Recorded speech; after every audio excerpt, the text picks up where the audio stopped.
チャンピオンシップ2022を制したのは神奈木選手。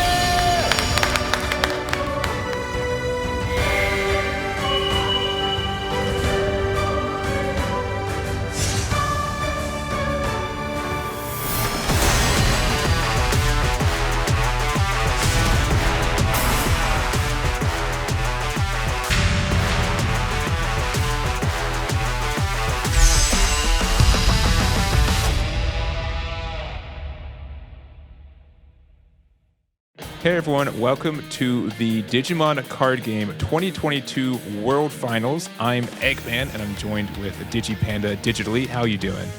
I'm doing well. How are you? I'm super good as well, and I'm really excited to go over the finals for the entire world for this Digimon card game. For people who don't know how this works, we have 4 players left, 3 matches until we crown our world champion, and this is something that people have been playing for all year, and it's been really, really exciting.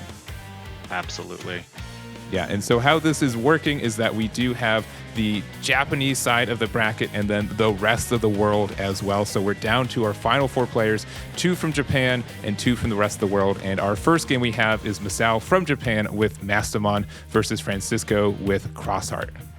And for our second round, we have Kevin versus Toki with Black War Greymon X and Black War Greymon no X. So it's going to be interesting to see how a lot of these matchups turn out because some are aggro, some are more defensive, and some are more control. For sure, and even knowing what these, the idea of these decks are, there's a lot of different play styles you can do, which is one of the really cool things about this card game. You can kind of have a lot of the similar cards, but your play style is really unique in what your end game is. So we have those 2 matches, and the winners from both of those matches will be going to the World Finals. One more game to decide it all, and it should be really exciting.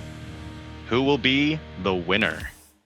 For sure. Well, we're going to find that out today, and we're going to go into game 1. Again, it's going to be Masao from Japan on Mastamon versus Francisco from Latin America on Crossheart. Let's get to it.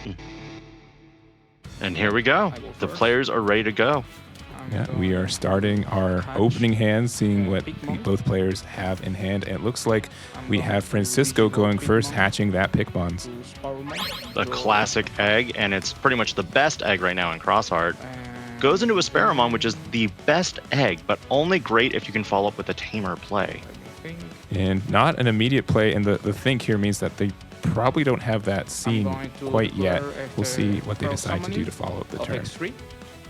Okay, I'm going to use the yeah, you want to minimize the amount of memory here. Omnisharmon and Dorumon. All right, well, there is a cross 3 with 2 materials, with the Dorumon and the Shoutmon, and we are going into the top 3 of our deck to add 2 Crossheart targets. It looks like we have a Starmons, a Cross 7, and a Z Greymon.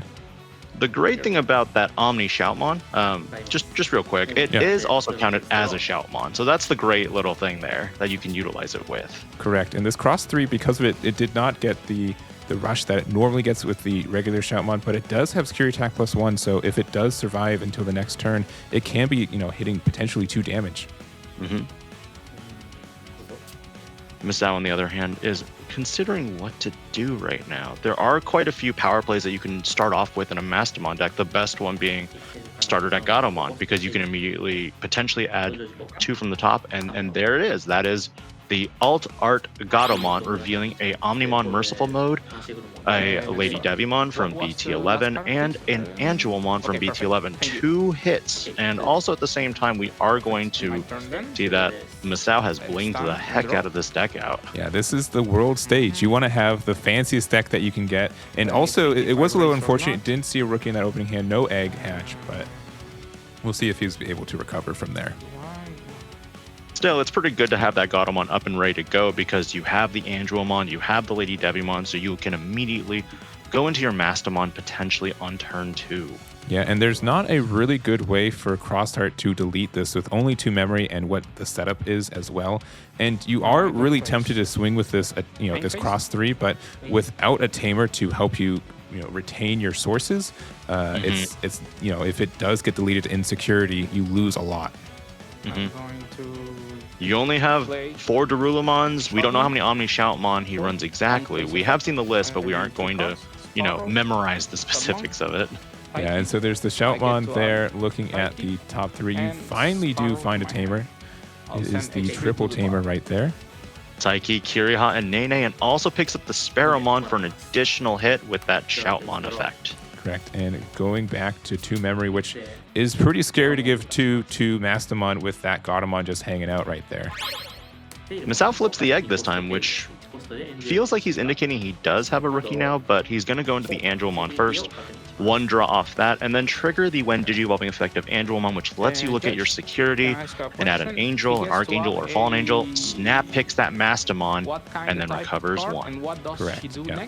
And I think he hatched the egg just because he knows that there's going to be some draw this turn, and so because of it, you can draw into your rookie if you still haven't seen it yet. And that looks like the case there. So just explaining what the Anjuan does and how he just interacts with the security.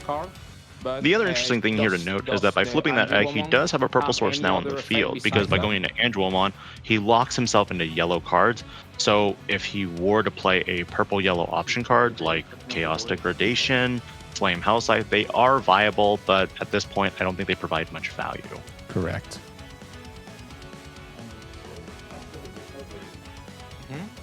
And getting some clarification.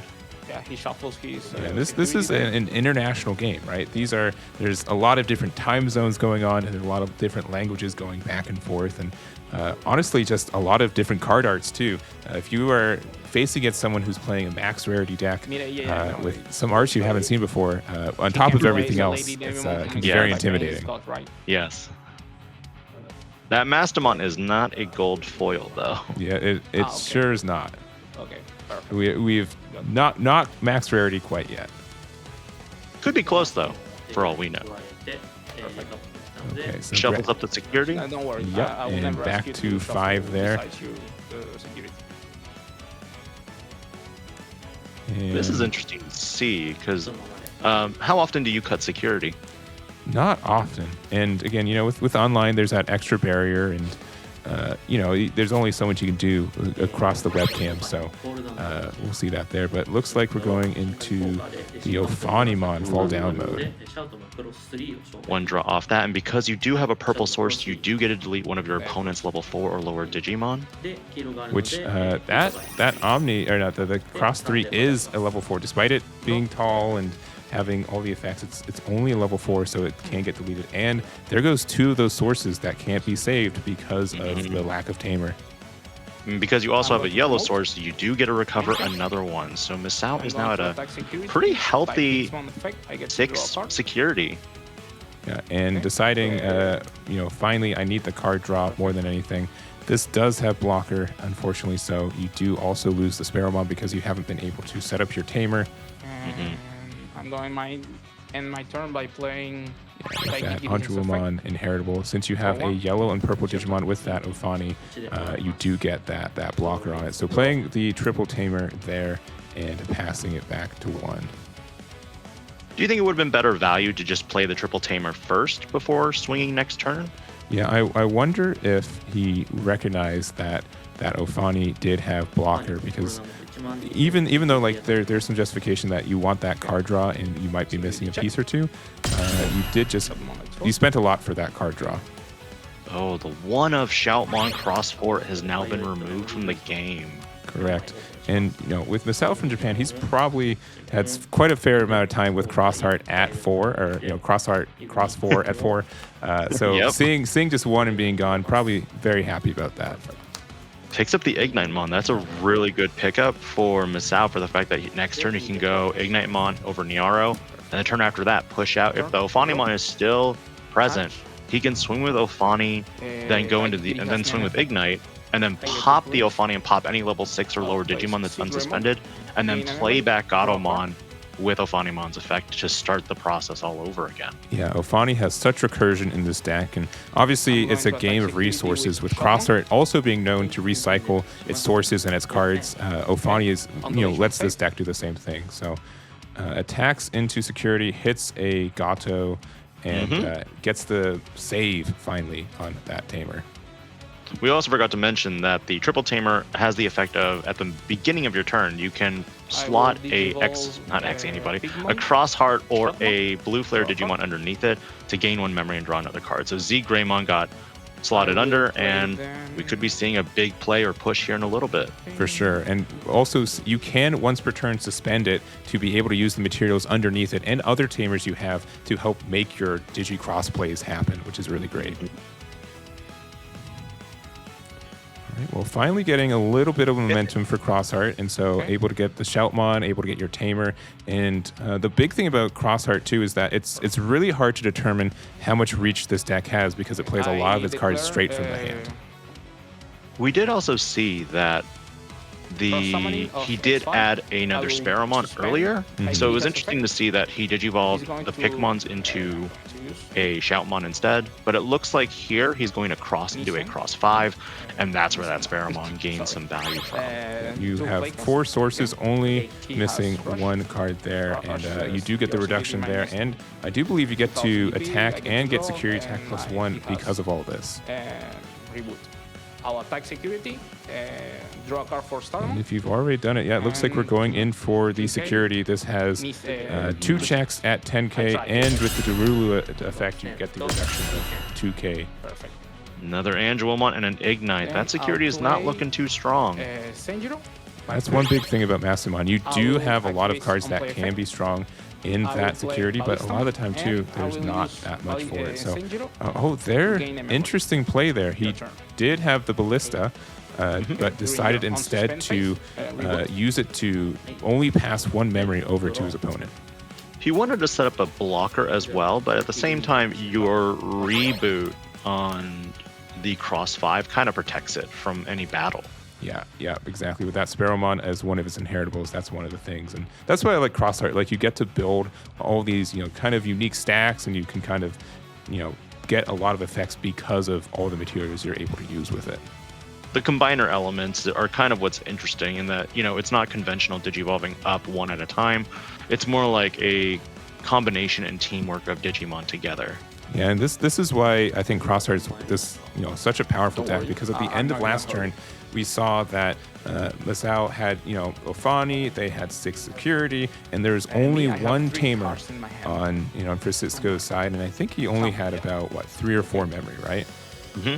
He had 3 memory. Yeah, and so with the tamer being able to get you another one, with being able to use the cross 5 and Digicross into it, you're able to press a lot of damage, and you're able to get Ballistamon off the tamer. Like, you get so many cards onto the board with very, very minimal memory.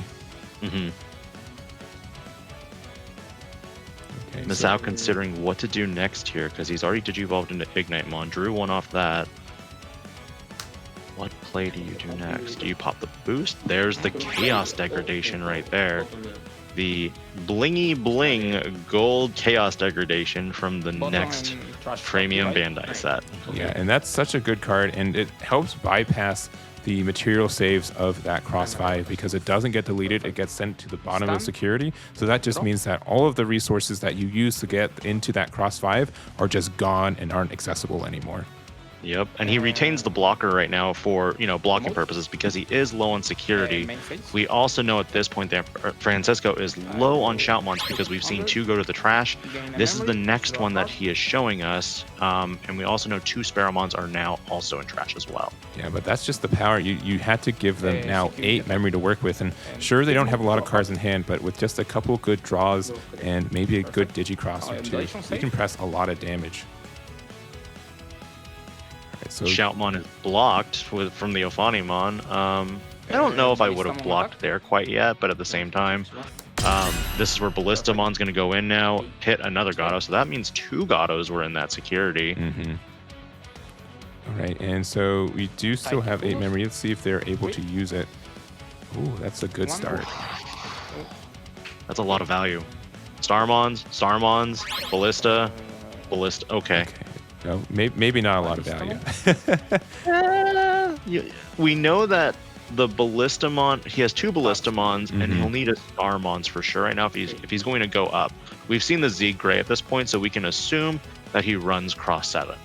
For sure. And we'll have to see, like, you get a lot of value from doing a cross right here. And let's see if they have another element available. It does not look like they do. 2, 3. Shoutmon revealing one key Adestocto, another Taiki Kudo, and a Z Greymon. Grabs the Taiki, but unfortunately Z Grey is blue flare, so you won't be able to grab it.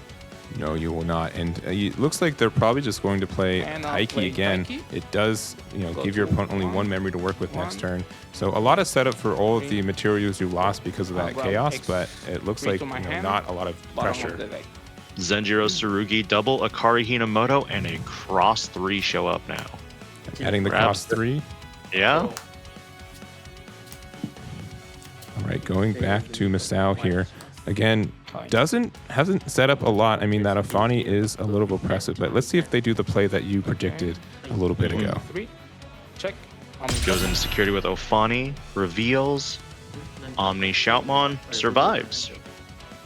Okay, and let's see if they decide to attack with the Ignite. If you do, you can use the effect to get rid of the Shoutmon, and as well as your Ofani, like you said, and you will be able to play probably a Gatomon and go up your chain again. Ignite goes in, triggers the effect, and pops Ofani to pop the Shoutmon. Yeah, so deletes both, and with that deletion, there is an on deletion for the Ofani.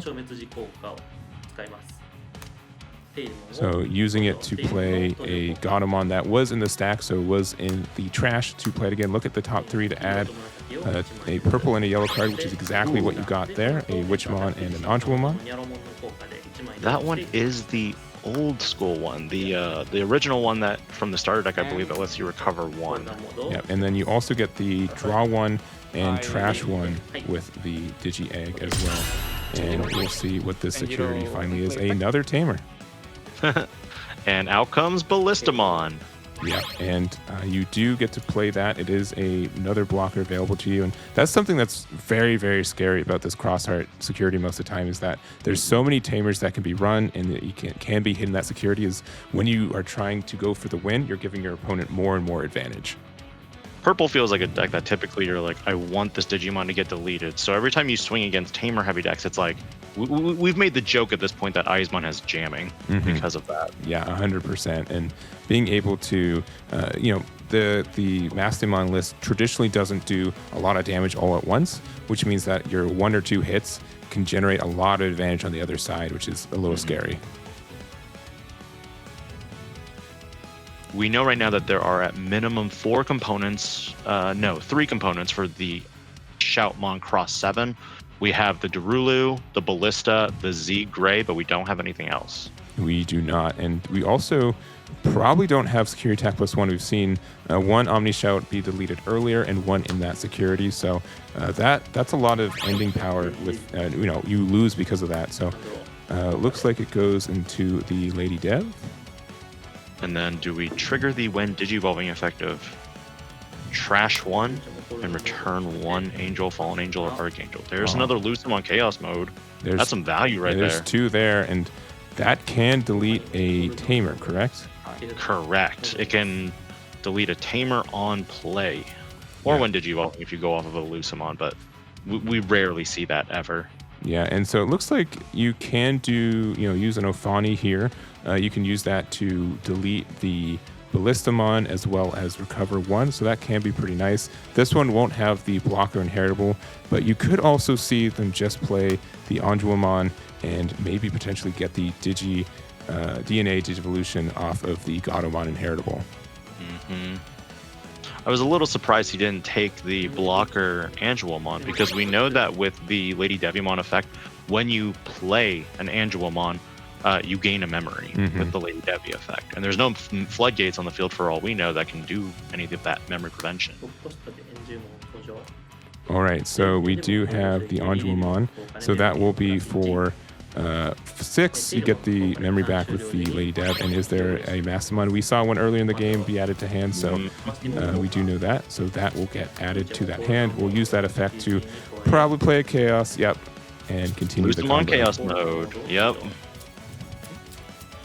Okay, so that will be played. You will be able to use this effect to delete a tamer. And then there's also the Mastamon effect that when you play a Digimon by an effect, you also get to delete something that's the same level or lower. So that Ballistamon is a level 4, so you'll be able to delete it with the Mastamon effect as well. Mm-hmm. And I think if I was to delete a tamer, it'd probably be the triple one. And Tamer, he agrees always. there. Yep. Stand. Draw. Okay, and it looks like that is the turn. Only 3 memory, which is not a lot, especially considering the play that you're able to use with Mastamon. Very, very cool there. They are not blocked. And right now, They Misao is just presenting have lethal on revelation. board with 3 bodies. However, we know that Crossheart specializes in rush, so there is the capability of him to swing over that Ignite-mon before any more damage can be done with it. Correct. And there also isn't any defense on the Mastamon. It looks a little bit silly to say this, but there is potential for them, if they have enough material still, to just do enough damage to get the game right here as well. Draw. That's another option. Going into the Starmon raise.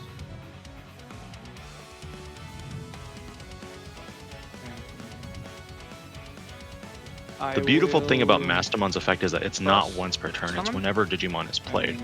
So if you hit Flame Hell Scythe in the security right now, that's going to let you play another Digimon, that's going to be another deletion, and that's also going to be DP reduction. Correct. And we do see that there are Witchmons in this deck. So if you hit one in security, you can use the effect to play the Witchmon, and then that will also trigger the Mastamon effect as well. Plays the Shoutmon Cross 3, reveals Starmon, Darulumon, and Shoutmon Cross 7. Hasn't used the Zenjiro Tsurugi yet, so we do know there's going to be some memory gains here, but that also means that the Cross 7 can be viably played depending on his hand. Correct. And we'll have to see. We were missing on the Darulu earlier, and you do need 7 sources for this. I'm not sure if he has that available to them for this Cross 7 to keep it their turn. Ignite-mon does not have retaliation, right? And you can attack with this. You do have Rush with it, so it can attack into the Ignite-mon, and it does have Piercing. Thank you, Ballistamon. Yep. Okay, he dies. Material It's save. another Lady Devimon alt art. Correct. And so you do get to material save there. We'll put them on one of the Taikis. And so those materials are now available for you to use another time. But those are just 2 materials you already had access to. We saw the Darulumon ad already, so if he has another Cross 3, he can feasibly go into another attack for 1 memory. But this does also buy you some time if they don't have any way to get a security attack +1 or anything else. You might be able to survive into another turn. But having to play another Taiki, looking at the top 4, we see a Sparrows that's going to be underneath. And let's see if they add the Cross 5 or 7. Looks like the Cross 5 is the add. There's going to be, we know at this point there's a Darulu, there's a Star and Raise. We have the Shout, the Ballista, which indicates at this point he has all the components to make the Cross 5 for a memory cost of 0. Yeah, and this is definitely an end of the game kind of Crossheart setup. You've got so many tamers with so many materials underneath them. You got to make sure they're organized on your playmat. Make sure there's room for everything to be seen. And we'll have to see what Misao's answer is to this board. No, it's a Psychmon. Why not just hard play it? Yeah, you can use that to prevent any cost reductions on plays if that was out in your battle area, but deciding that the draw is a little bit more important. There's a Cross 5, and do you have... Oh, you have 2. That's why. You have 2. Okay, That's rough. That is very rough. If you do not have a way to delete this, you are probably going into game number 2 on the loser side. Starmons to draw? Yeah, thinking about it, deciding, committing to it. Oh, Akari Hinamoto would be the out here, because you Akari Hinamoto for 3, play Darulu, Zenjiro Tsurugi's gain you back 1 memory each, putting you to 1, and then you can Cross 5 for game. Yeah, Cross 5 can be free. I think it's free with the cards that we see on the board already, right? Do you have all 5 materials? We need Darulu. Darulu is the last piece. Yeah, I believe they added Darulu to hand already with cross 3, so I think all the pieces are there. We just need to be able to play it and keep it your turn, which I think you can do even by just playing it for 4 out of your hand. Akari? There's the Akari. I saw it. Oh, perfect. Minus 3k to Akari your Hinamoto's Shikemon. effect triggers, plays Gain 2 memory, Darulumon, and then go to 1. Darulumon's effect lets Akari's you effects, draw hit a card. Digimon for minus 3000 DP. The Zenjiro's, Tsurugi's will gain you back And, memory. X Akari will draw you a cross. card. And This could be it. This could be the end of game number 1. He looks like he's getting really excited, very nervous. There's the cross 5 with 1, 2, 3. Do we have 4, 4, and 5 materials? fire. And attack security. There it is Draw with card. Rush, and there it is for game. Closing it out with 0 security apiece, and we just have Francisco barely taking game number 1 here. That was close. It was a very close game. Yeah, 100% could have gone either way, and that just shows how close these matches are. It's the world stage. We are here at the semifinals for a reason, and we're not going to give up. We didn't see any Flame Hell Scythes, so we only know at this point that the major security bomb that Misao has is Chaos Degradation. And Go ahead. and I think that the Flame Hell Save will probably in there, and honestly, like that's such a good card in the deck that being able to play a body and usually remove one of your opponent's, Digimon is very, very strong for a lot of this tempo-based play that we're seeing here, and we're gonna have to see if his security is a little bit kinder to him in this second game. Double Gatomon is rough to recover from, but we also saw that Francisco is utilizing Lanki Adestacto, which means that there's a dual security effect if you manage to hit it right when you have 3. Correct, and we'll have to see if this deck is able to do it. I think Masamon can definitely come back from this game 1 loss. You just have to make sure that you have the right tempo, and I think they are honestly doing a really great job at denying Francisco a lot of their resources and making them have to play some kind of costly plays just because they don't really have an option for anything else. And now that you know also after game 1 that they are playing Crossheart, finding your Psychmons and setting them up sooner is kind of the game plan for this game too. Yeah, those are very, very valuable cards in this matchup. You don't really want to Digivolve on top of it. You want it out in the battle area, and you want it to be able to stick there to prevent any other plays happening. And so we'll have to see what the adjustment here is from Misao for this game number 2. And if you were Misao, would you want to go first or second going into this second game? I'm always a go second player, mainly because I love to draw that extra card. I love it when players hand me memory. Now, in this specific matchup, the average cost of a Crossheart deck is going to give you 3 memory at minimum, because you're either going to play a Tamer or you're going to play a Digimon that searches. Unfortunately, your Tamers are typically 3 cost. Taiki, Kiriha, and Nene is a 4 cost, and at the same time, Shoutmon, while it searches, is a hefty 4 cost as well. So that memory that you give to a Mastamon player is easily enough for them to go into a Gatomon play turn 1 and also retain some of that memory for next turn to use when you go up into the Mastamon play. Yeah, I 100% agree with you on that one.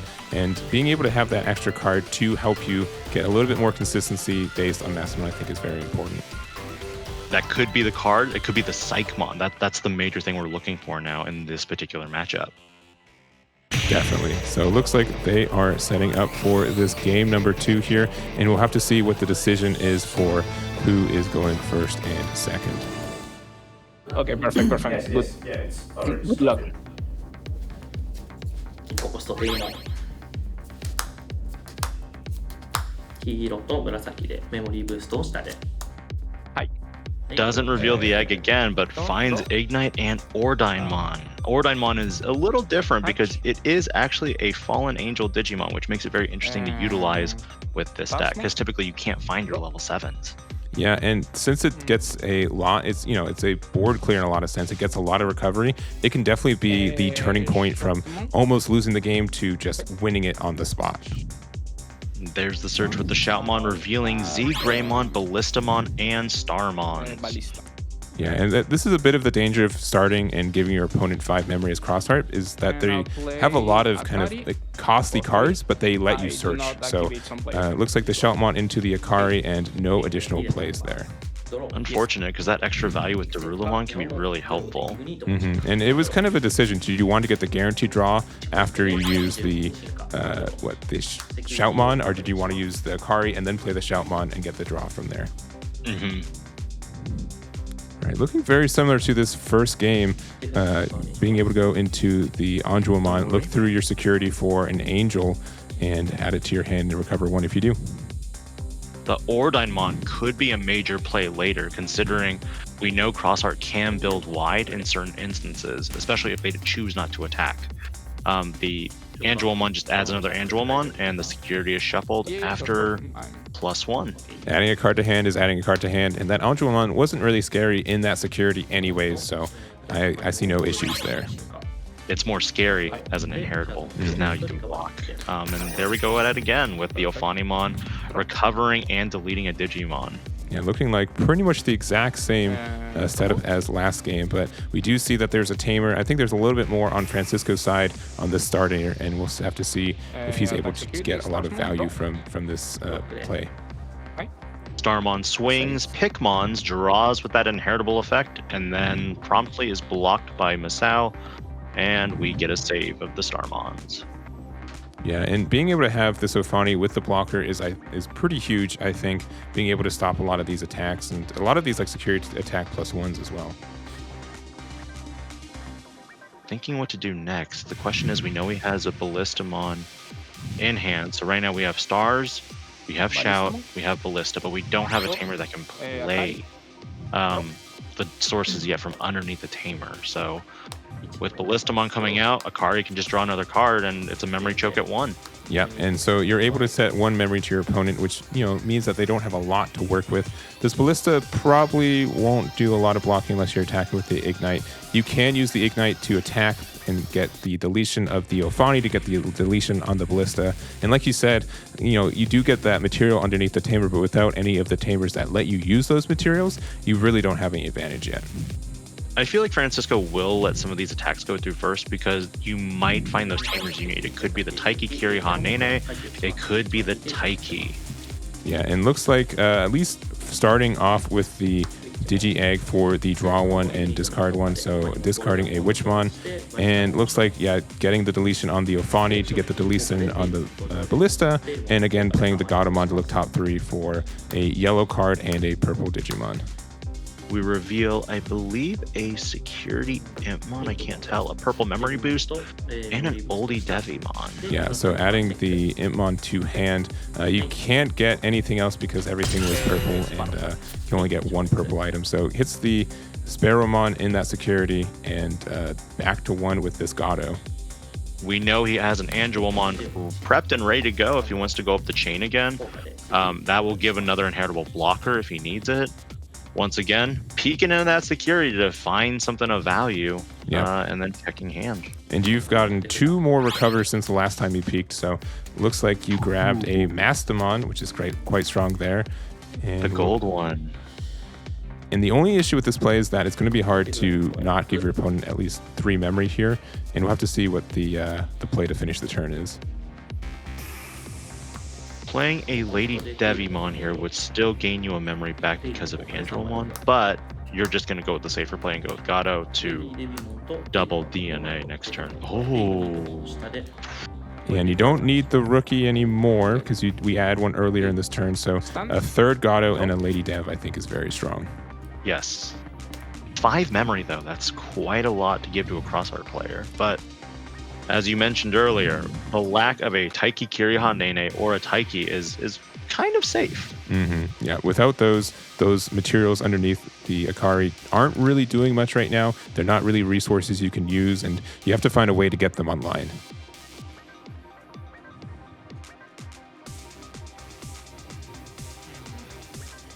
Thinking here on what to do next. It's a big decision. It looks like they're not really finding the pieces they want, and there's probably a crossplay that you can do, and it's very costly. It does get you a card draw if you want to use the Akari effect, but it looks like deciding to finally play the cross 3. Didn't even raise an egg, and there's no sources going under it, so you find a few pieces. And you are deciding not to get the triple tamer, even though you can use it to digicross with stuff underneath your other tamers. It can add Cross Heart and Blue Flare, right? Or is it just Cross Heart? It can get Cross Heart, yeah. And, yeah, I believe so. So we're going into the Digi-Egg here into Ignitemon. Again, that Ignitemon can get a lot of value on getting some deletions and, again, recycling some of your own pieces as well. Is Lady Devi coming down, though? Because we know that there's a Lady Devi in play. Well, in the hand, I should say. And I believe we know there's a Mastemon in there, too. So for one, you're able to do the combo if you so desire.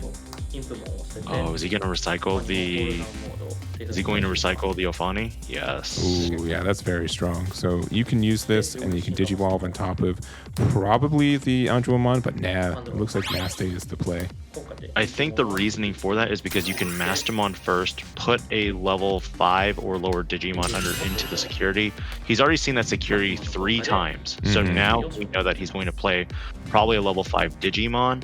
And because of that level 5 being popped out, now Ophanimon can also come out as well. That's correct. So he probably knew that was in there. And again, you're able to put that Impmon into your security, which loves to be there as well. Going to 3 security, hits a Darulamon. And let's see if they decide to do the Digivolution into Ophani to get that extra recovery. And honestly, you're sitting really pretty with this. It's a very stable board on Misao's end right now. There's nothing to be scared about. You're at a healthy 7 life total. Yeah, this I'd be very happy with this board state if I was Mastemon right now. It's tough to get there, but it's very, very nice.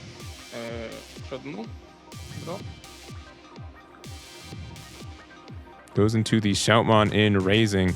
Again, it looks like Francisco is just not finding the pieces he needs to go into the plays he wants to make. He didn't raise last turn either, so it was already concerned that he didn't have the rookie and he just plays the Shoutmon. There's the Taiki, though. Taiki can do some... Oh, no, that's just Long Key again. And then we have Sparrow, Omni Shout, and we also have a Cross 7. Now, you could play the Cross 7 here, but every time we've seen this Cross 7, Francisco's decided to not take it.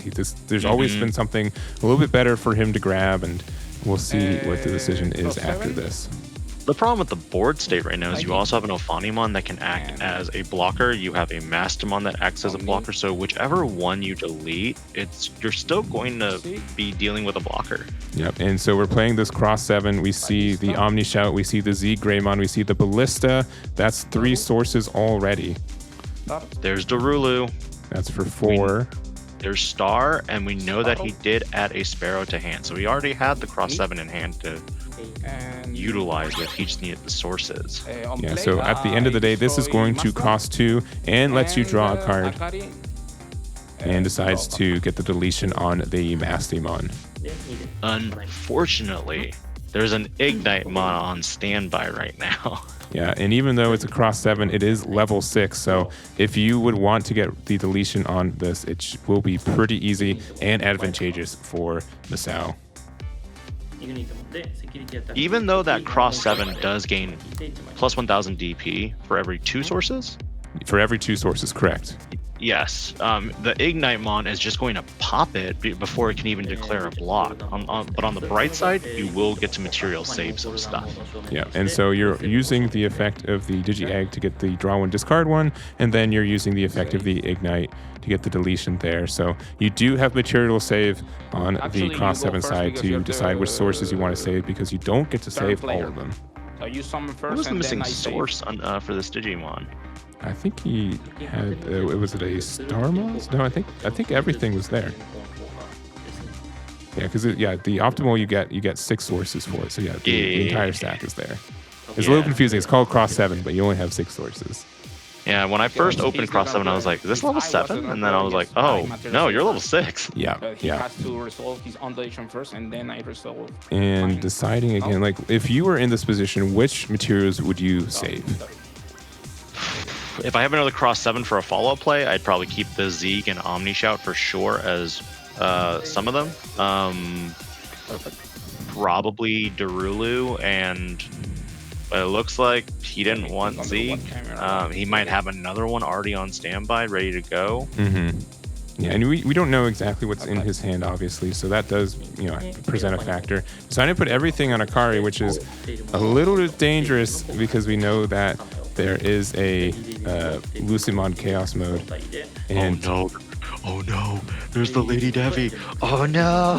if you're able to go up into another Mastamon this turn to play the Chaos Lucimon from your trash into your security and back on the battle area, that could just be game over here. He can. That's the crazy thing, because Gato can go into Lady Devi, Lady David pitch to get back the Mastamon if you don't have one in hand, and then or if you need the Angelomon. But we saw he added an Angelomon X, so we know for sure that there is a level 5 that he can play DNA into. Yep, using the cost reduction for the devolution with the Gatomon for only Digivolve for 1 here, using the effect to again discard 1 and grab 1 from the trash like we said. So looks like discarding the Chaos Degradation for that Mastamon. Oh, this could be very, very bad for Francisco. So much gold. No, he does have the other Angelomon. All right, so you got 1 less because of the Devimon, and then you have the inheritable of the Gatomon, using it to Digivolve into the Maste, putting the Lucimon Chaos mode into your security. And let's see if there's a level 5 or lower that you want to find out of that security. I wonder. Oh, there he is. No.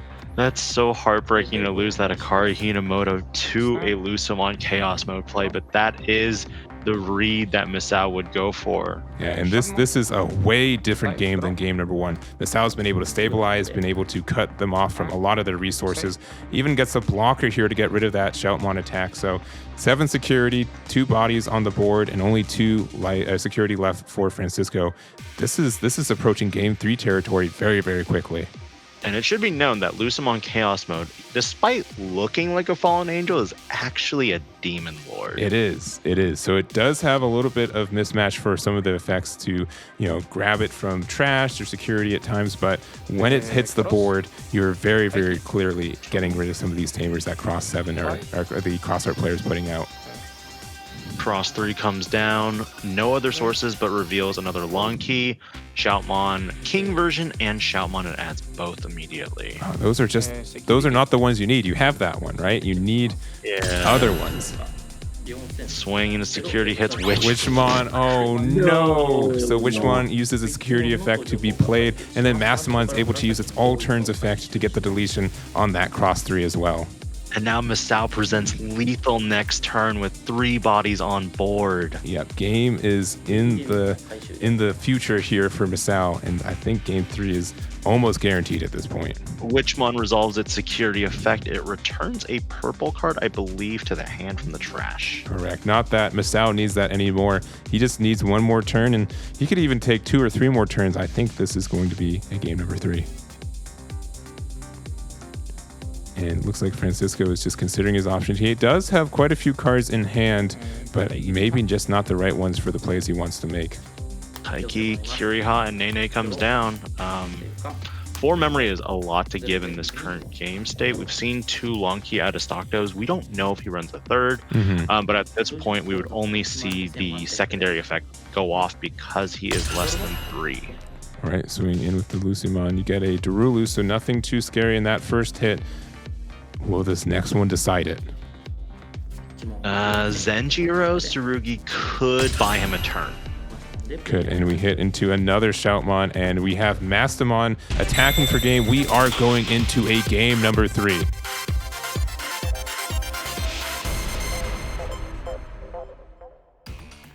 One of the roughest things with Crossart is that since it is, we talked about combinations and combiners with the Digimon themselves. You're not really going up and growing, you're combining yourselves into a team. The thing about that is, because of that, you have Digimon with lower DP than normal. Because when you normally climb up, you'll hit that 7,000 DP, you'll hit that 12,000 DP. And for this specific deck, your biggest body is Cross 7, but you're never going to run more than maybe 2 or 3. And that's the things with teams too. Sometimes we have our own different schedules. Sometimes we're missing. And with that missing piece, you're missing out on quite a lot of your team's power. So I think that's a little bit what happened with Francisco, not seeing everything he needed at the right time. And we're going to have to see if he can find it in this game 3. And definitely, I think Masao did a fantastic job at adjusting this game. And honestly, having a deck that does have some tamer removal, which isn't in every deck right now, I think does have a bit of an edge for all the tamers that we're trying to get advantage from with Crossheart. And doing the pile shuffle, just frantically trying to separate the pieces, unclump, declump. I don't know what you want to call it, but I'm a little superstitious sometimes when it comes to pile shuffling. Yeah, 100%. And we're going to have to see if it makes all the difference. Again, it's so dependent on the pieces you find. And honestly, it's sometimes more dependent on the pieces you don't find and how you're able to overcome it. As Francisco, would you go first or would you go second? I really do like going second as Crossheart just because your opponent's usually giving you 2 or 3 memory, right? Tamers cost 3 or 4 memory, and so being able to play a rookie in the raising and then play a tamer and pass only 1 or 2 to my opponent usually feels pretty good as a solid start for me. For sure, and especially with Masao giving you maybe 4 or 5 memory on average right now with his plays. Sometimes it feels like you want to go second, but he opts to go first too, and Pikmons immediately goes into Starmons. Senjiro effect. And goes into the tamer there. Zenjiro Tsurugi plays Ballistamon. A great first turn because you set up a tamer, you have blocker, and you actually pulled the memory back with Zenjiro. This is one of the few moments where you're not giving too much memory. And on the other side, we see Mirai for the first time in this match as well. Definitely a great tamer for having that yellow and purple source, as well as getting into Mastamon a little bit easier. And we'll have to see what's in this first hidden security. Ignitemon is hidden security, and Starmons is saved. The other advantage now for Masao is that he will always start his turn out with 1 extra memory. Yeah, and additionally, just because you do have that aggressive edge as Crossheart, I think maybe the idea was, if I go first and I can attack before they're able to set up, I can get a lot of advantage. Cross 3 is crossed into to set the memory to 2 and then reveals top 3, showing Akari Hinamoto, 2 Akari Hinamotos, I should say, and Shoutmon. So very strong there. You did have to be a little expensive with that. That was a 5 cost play, but only 4 cost with the Zen-Zero Tamer, and we're going back to 2 again with the Mirai. All right, and it looks like Masao is definitely doing the one with a little bit of a rough hand. Let's see if they're able to establish or play anything. Not a turn 1 Gato like we've seen the past 2 games. Ooh, that is just a Lady Devimon, unfortunately. Yeah, it's really unfortunate because the Mirai definitely rewards you from going from a level 4 into a level 5 to help you on your DNA plays, and it does not help you by just playing out the Lady Dev. Cross 3 goes into security again. Second check hits a Lucemon Chaos mode, and Cross 3 falls. So that does help a little bit. It means that there's 1 less attack coming in this next turn. The Lonky. The Lonky comes in and just DP reduces it to nothing. And I think that's just good awareness if your opponent's playing the way they are. If they're playing a level 5 straight from their hand, it just means that they don't have a lot of resources. Oh, but it looks like... Did he get the rookie that he's looking for? Yeah. There it is. It's the Psychmon. Not the rookie you want to Digivolve over, but it might be what you have to do. But with that inclusion of the rookie, you're able to get into the purple memory boost. You found 1 purple thing. Yeah. Unfortunately, you lose a Chaos Degrade and 2 Angelmons, one of them which is an X variant. Correct. And so you have 1 memory to work with here. And we'll see what this is. Yeah, just playing out the Impmon and passing there. Starmons pushes out and immediately goes for the swing and the draw with Pikmons, hitting Ophanimon fall down mode, and is also deleted in combat. Yeah, but there's only 2 security left for Masao here, and it definitely looks like Francisco is not letting up on the gas here, trying to push as much damage as he can before you're able to set up. It's interesting for Masao's deck because typically we see a Magna Angemon from BT1 at some point with Mastamon decks. We're not seeing that here. We're seeing more of the aggressive and blocker styles that is not really quite like we see here in North America with recovery, constant recovery. Oh, I recover another one. Flame Hellscythe, I get another one. Yeah, yeah. And I think that's something to do with kind of the new chains for Mastamon, because it really rewards you for playing specifically Anjuamon and Lady Devimon. So kind of prioritizing those cards just means there's not as much room for other level 5s. And Taiki Kudo comes down, revealing Lonki Aristocto, Ballistamon, Starmons, and Shoutmon Cross 3. You have plenty of stars, though. You sure do. And one will go underneath your tamer, and one will go into your hand. So looks like just giving up on the cross. Interesting. Does not take the Cross 3. I'm guessing he wants to have a Digimon in the back for the raise next turn. Yeah, and honestly, whenever we're seeing him get his materials, he always seems to be getting materials that he already has presented on board, right? Misao trying to figure out what to do next, because he could promote the Psychmon and have it on standby to kind of block the crossing now.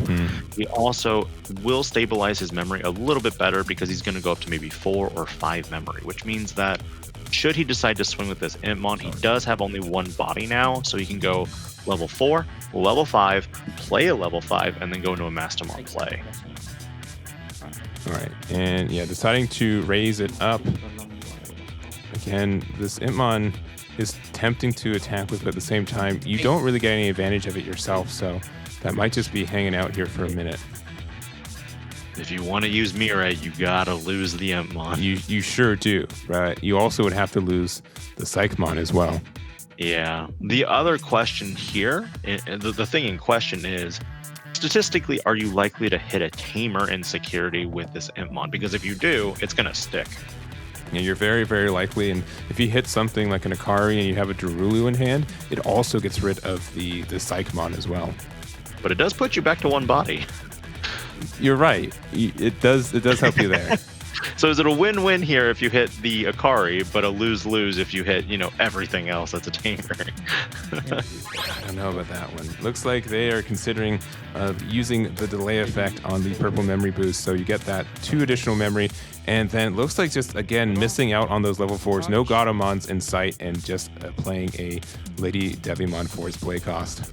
We've seen the bottom decking of 2 yellow level 5s as well. So if you're looking at, your typical ratios, probably 10, 12, 13 level 5s, probably 6, 7 breakdown maybe of how many yellow to purple ones you have. So that means that you have 4 yellow Digimon that are just floating around right now, either in your deck or in your security. Yeah, and looks like they are looking at another card. And the thing is that if you Digivolve on top of this Lady Devimon, you do not get any blockers because you are not the Anjuamon, which is really unfortunate as well. Shoutmon reveals the Taiki Kudo, the Sparrow, the Taiki, Kiriha, and Nene, and he decides to add the Taiki and Sparrow. And going again up to 2 memory, getting the hatch there. Is there a rookie to play? Yamon makes an appearance. And again, it's getting very, very stressful for Misao. He's only got 2 security left, and there are 2 attacks present on the opposing board next turn.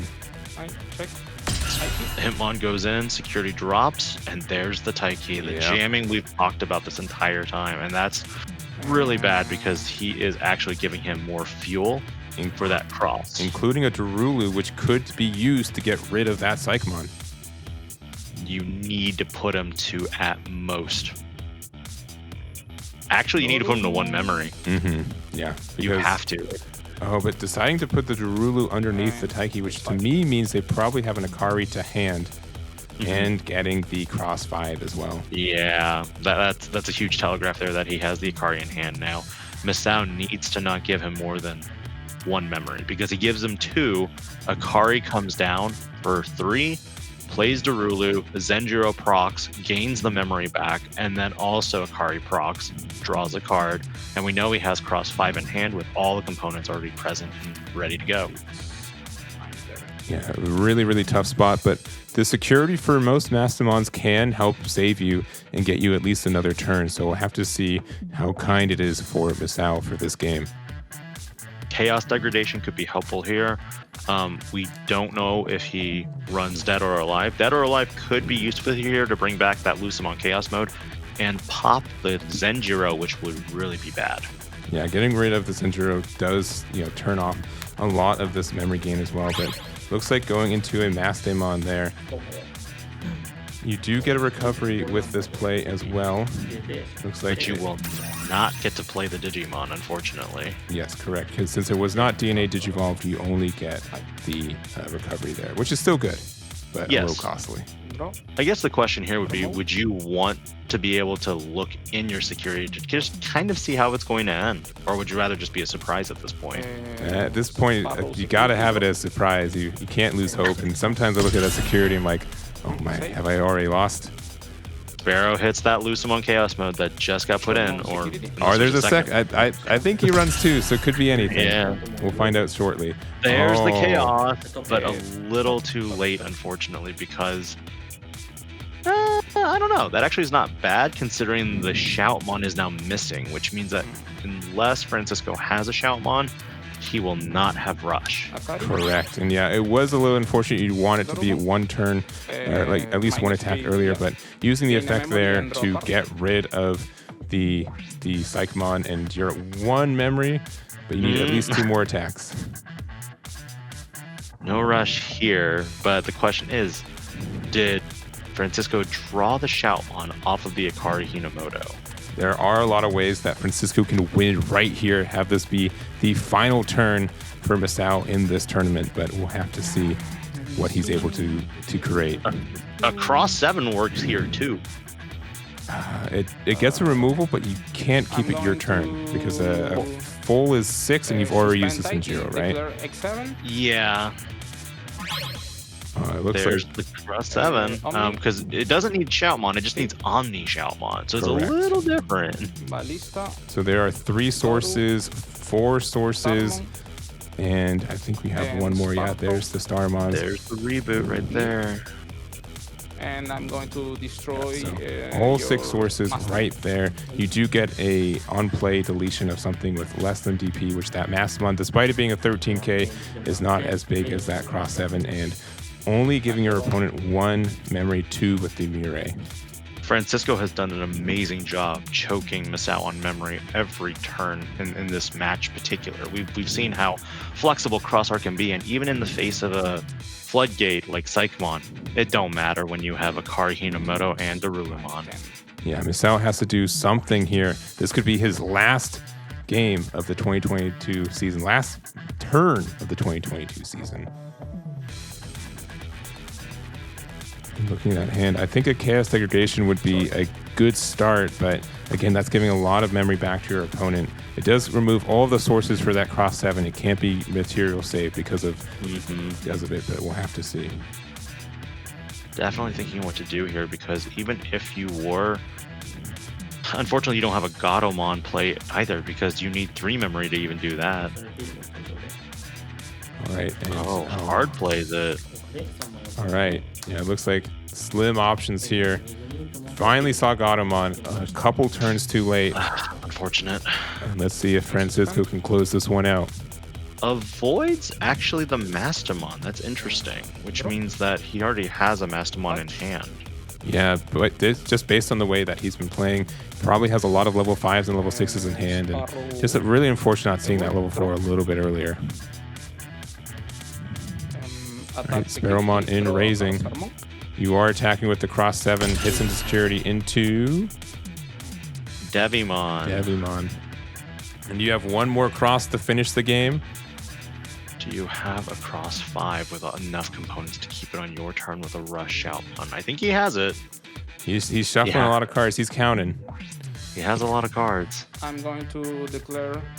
The great thing about Cross 7 is that it has innate Rush, which means you don't even care about putting something with Rush underneath it. And oh my goodness, Omni Shout, Z Gray, Ballista, Darulu, and Stars. And another Sparrow. He has enough to make a second Cross 7 to end the game. Yeah, he sure does. So with that, it's only cost 1. You get a draw card, you get a deletion on the board, you get to attack. And Francisco from Latin America is going to the World Finals match with this Crossheart. What a game. And to conclude it with the boss monster, that is how you do it.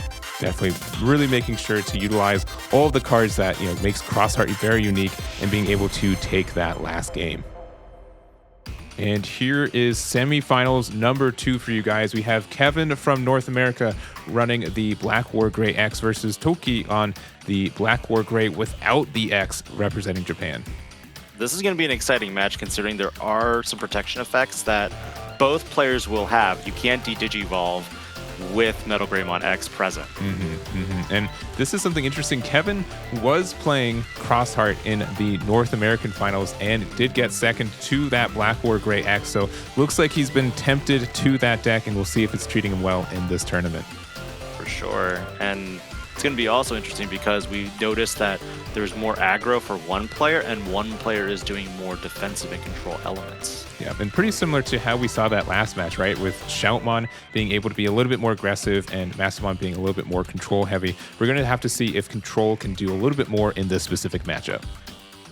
Greymon is a very supported archetype though, and Bandai has shown with each and every set they're going to keep providing new members and additional support. What are your thoughts right now with Black War Greymon and, the restrictions of Greymon X? Yeah, we do know that there is a restriction for the Greymon X upcoming for us. So honestly, both these players are going to probably have very similar lists. And if you didn't know what your opponent is playing, you can kind of assume what you'd see. But knowing that, Toki has a little bit more of a unique list in the fact that he can be more aggressive out of nowhere is definitely something that could catch Kevin by surprise. We also know that Japanese players tend to play a little bit more aggressively because they do have that best of 1 format versus in North America we have a best of 3. And looks like we are starting with Kevin going first, going with an Agumon in that raising area. And let's see what the follow-up is. It's the BT9 Koromon, which means we do have some DP buffs, and then it just passes 2 with Greymon from BT5. Passing 2. That could have gone for 1 if it was in the battle area, but it was not, and so it had to do the full 2. And we have the starter deck Agumon there for a Digivolution. A little different because this Agumon only gives you the plus 2000 DP buff when you attack a player. All right, and this would have been a good search for an Agumon X, but this is just an Agumon. So looking at this top 3, you either get the Greymon or the Metal Gray X, and deciding to choose the Metal Gray X, putting the antibody as well as the Greymon to the bottom of the deck. Kind of an indicator at this point that there is a Greymon already in hand. Yeah, we'll have to see if they're able to climb that devolution chain up to the pieces that they want to go. And also being able to make those plays with only giving 1 memory back to Kevin is very strong. Does Kevin have Greymon X though? Because if he does, he could climb up into a Metal Greymon for a memory cost of 2 and delete the Agumon. But opts to instead play an Agumon X and reveals a starter deck Greymon, red memory boost, and that Greymon X we were just talking about. Yeah, I think that has to be the card you choose here. It's just a little bit stronger, and you already have the Greymon in the raising area, so being able to get a free devolution there and also reduction for your level 5s is really strong. Add 2 memory, what can you do? Toki needs to start climbing into that level 4 and then get to that, Black War Greymon play in order to start taking out those security 1 by 1. Yeah, so doing the devolution there for 2, and then since you have an Agumon underneath, you get to gain a memory back. So still at 1 memory, and with 1 memory there, we're going to do another devolution for 2 and pass 1 right back. Just very, very cautious memory totals given back and forth for this, beginning of this match. And that is the starter deck Greymon, the reprint from starter deck 11. And we're going to have to see what Kevin can do. Again, he's at this 1 memory like he was at the previous turn. Might have to give his opponent more, but no, deciding to Digivolve for 2 there, and decides to not gain the memory back. He can't actually because it's not Agumon, and because of that, you do not get that memory gain. Now, if you did have an Agumon underneath that Agumon X, you would be able to gain that memory back. And I think that's more advantageous as well. Anyways, you want to only give your opponent 1 memory instead of having to make a play on top of it to give your opponent, 2, 3 plus memory. So it really worked out in this scenario.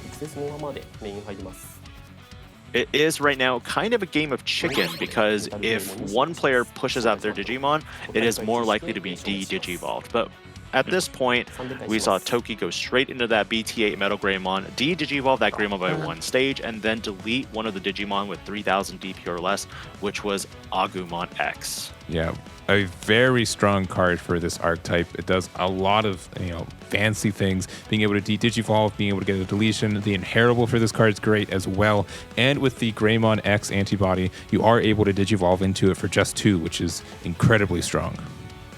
Kevin does have the opportunity right now to promote his Greymon out onto the battlefield, go into the Greymon X, and then if he has a BT8 Metal Greymon, de-Digivolve the opposing Metal Greymon, and then afterwards a Metal Greymon X to delete the Greymon stack. Deciding to use a red memory boost to look at the 4 there, and let's see what they find. We found another Greymon X, a cool boy of BT8 Metal Greymon, and a Metal Greymon X. Metal Greymon. So again, like we saw, that Greymon Metal Greymon can be very strong, and probably the piece that they're missing in their chain. So you are at 0 memory. You're going to have to probably pass your opponent 3 or 4 here, and let's see what the follow-up is. A cool boy would be really good here. Yeah, we haven't seen either player establish a cool boy, which usually lets you kind of ramp up a lot of advantage. But looks like a Greymon for 0, or Greymon X on top of the Greymon for 0, and then a Yuya tamer to pass 4. That is the 4, and now, start of Kevin's turn, he can go up to potentially 5 memory. Correct, and we'll have to see what the follow-up is here. Toki still not promoting that Greymon out of Braze. Yeah, this is definitely something that you can get a lot of advantage back and forth, and whoever is able to get the bigger stack and get into it gets a lot of strength. I think Toki is debating on whether he wants to go Metal Greymon X into Black Wargrave. Okay, never mind. He is going to go into a Agumon, searches and reveals double Agumons, a Gaiomon, and an X antibody. That's the second X antibody he has to send to the bottom of his deck. Most decks usually run a max of 3 of those X antibodies, so you know that there's probably not many left for him to have access to right now. Nope, 2 have gone to the bottom, which means that there is, in theory, only 1 left, or maybe 2 if you happen to run all 4 of them. And it's unfortunate because both of them have been seen off searches, which you can search the card with some of your cards, but it's been the wrong searcher for it. Is the Agumon X going to come down, or is he going to go into... There's a Metal Gray X right there for 1 memory. Now this stack cannot be de-Digivolved, meaning that if Kevin promotes and goes into Metal Greymon, that Digimon will not de-Digivolve Metal Greymon X. So very strong, especially because you know that your opponent does have a Metal Greymon in that hand, but deciding to be a little bit aggressive, attacking to the security, only hitting a Greymon with the blocker inheritable, and looks like they're probably going to Digivolve into something else. No, into a red Mem Boost. 3 memory, and then reveals at the top Agumon, Yuya. That's a lot of Agumon. Pick your favorite of the bunch, and it's going to be your opponent's turn. The generic promo Agumon is one of the best ones out there for the fact that it gives you a plus 2000 DP for your Digimon if it's Greymon, but it only affects it if it's Greymon. But when most of your deck is Greymon, that's a pretty, 2k boost for pretty much any card or any stack that you have. Gotta love the archetype. And again, Kevin finally promotes, goes into that Metal Greymon we talked about earlier. Can't de-Digivolve anything, unfortunately, but can pop that Agumon that's on the field. Yeah, that Agumon did get deleted there, and it looks like it's a stack against a stack, and I do believe he would be able to attack and get some DP boost off his inheritables to attack over that Metal Gray X. There are quite a number of DP buffs on that. That Metal Greymon right now is currently plus 2, plus 2, plus 1, so plus 5, so that's 13. This Digimon stack has now protections from option cards, de-Digivolve, and option cards. That's a crazy stack there. Yeah, the only thing he's missing in those inheritables is probably an X antibody, which you could use to attack and then Digivolve into an X antibody Digimon. That's a level 6. But we'll see what the continued play is. He did use the delay effect for the red memory boost, so we're at 2 memory right now. And that 2000 DP buff from Yuya Kuga persists through the entirety of the next turn too. And the protection effect from that as well. So deciding to go into the Gaiomon, you're able to use it to attack into the level 5 right there. Yeah, there is no piercing there, but you will get the reboot at the start of your opponent's turn. And with the Metal Greymon X inheritable, you do get to send one card from the top of their security into their trash. Hitting another Metal Greymon. That's 3 level 5s down. We don't know if there's 8 or 9. This is more of a standard, ratios that we would see in a typical build that you climb up level by level. Not like that Mastamon match that we just saw. Oh, there's 2 cool boys you're saying to the bottom. I believe there may have been a third one we saw earlier, but it's when both these lists are very similar, it's hard to keep track which cool boys where. But again, just digging for value, playing another red memory boost. Looking for some more pieces, maybe getting the X antibody Agumon. Nope, deciding the Metal Gray and passing with 3 memory. He has to grab that Metal Gray X because there's not many level 5s left in the deck, and at that point, he really is hurting for one. Because also, we saw that he is playing promo Black War Greymon, which means that there is a transition point between the red Greymon and the black War Greymon. So there needs to be a black-red junction in between there. Correct. And with the double red memory boost, you do have at least 5 memory to work with this next turn as Toki, and so being able to do that to maybe go up your chain and go into a Greymon X, or sorry, like a War Greymon of your own can be what you can do to get rid of this opposing Gaiomon. Kevin is debating on the swing the attack right now because of the fact that he is going to be 13, 14, 15, 16, 17, 18,000 DP, but there is no protection from option cards at this point. So a Hades Force, just going for the Agumon instead. Yeah, and you gotta, it's a balance, right? You're either going to be very protective and or very aggressive. If you attacked into the security and there weren't any effects for it, no. Not being able to find those. That is a great add to the hand, though, because that Greymon X is value. It is, and with the cool boy there and being able to have that Greymon in the raising area, you can do a lot of damage and go really easy into another level 6 if needed. All right, showing a Greymon X of his own. And now Toki is able to reduce Digivolution cost to a Greymon Digimon that's level 5 for each of its colors. Yeah, and since you did the Digivolution into that Gaiomon last turn, you no longer have the protection for Digivolving effects. And using that 3 into the promo Black War Greymon. This Black War Greymon is going straight for that stack. This could be the end of the game. He's going for security. Yeah, you got 2 checks there. This could be the end of the game right here. It's big. It's really big. He's deciding, what? I'm going to go for it. This is the World Finals. I have a shot. Another 2 security in. I don't have protection. I'm just going all in. 11, 12, 13, 14,000 DP. Oh, you gained the memory. Oh, no.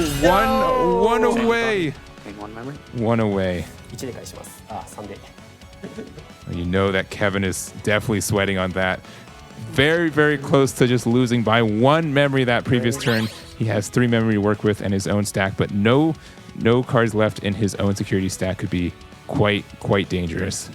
We know he has a Greymon X, so he's going to definitely Digivolve on top of that Greymon to net 2 cards to his hand, and that might give him the level 6 that he needs in order to deal with this pesky Black War Greymon. Correct. And if you wanted to be safe, you could have gotten rid of the level 5 stack, but I do commend him for going into security, because that could have been it. We could be in game 2 right now if that X antibody wasn't there.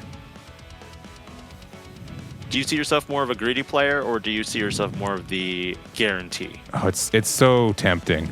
It's so tempting, right? And I think a lot of the time, you have to know, when is the decision point? When do you decide that if I am not greedy now, there's just going to be a lower % chance of me winning later? And even if there is something scary in that security, I have to go for it now, or I'll never win anyways. Kevin is deliberating on what to do next, because if he happens to have the Metal Greymon X, he has another protected stack. Oh, but he's just going straight for Gaio, and then memory choking at 1 and attacking into that Black War Greymon. And we are down to 2 security here for Toki, and that could be the end of game number 1 with just the Gaiomon swing on the board, as well as the Greymon X attack on board as well. Kevin can finish the game next turn with the number of attackers that he currently has. And it looks like Toki is scooping it up right now. Yeah, he's conceding game number 1, and we will be going into game number 2. But man, what an explosive finish of saying, you know what? I'm going to end the game right here. Whether I win or not, we'll have to decide. But I'm making the decision that we're getting to that point right here, right now. It's also interesting to see both players playing Black War Greymon, but also playing Black War Greymon a little differently, because Toki is utilizing the promo Black War Greymon, which is indication of more aggressive behavior, and the style for Kevin is more control with the Gaiomon, the reboot, in order to trash the top security instead.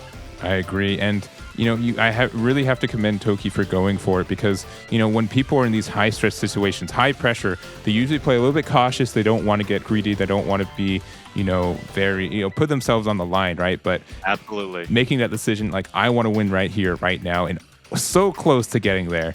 Man, it was very close.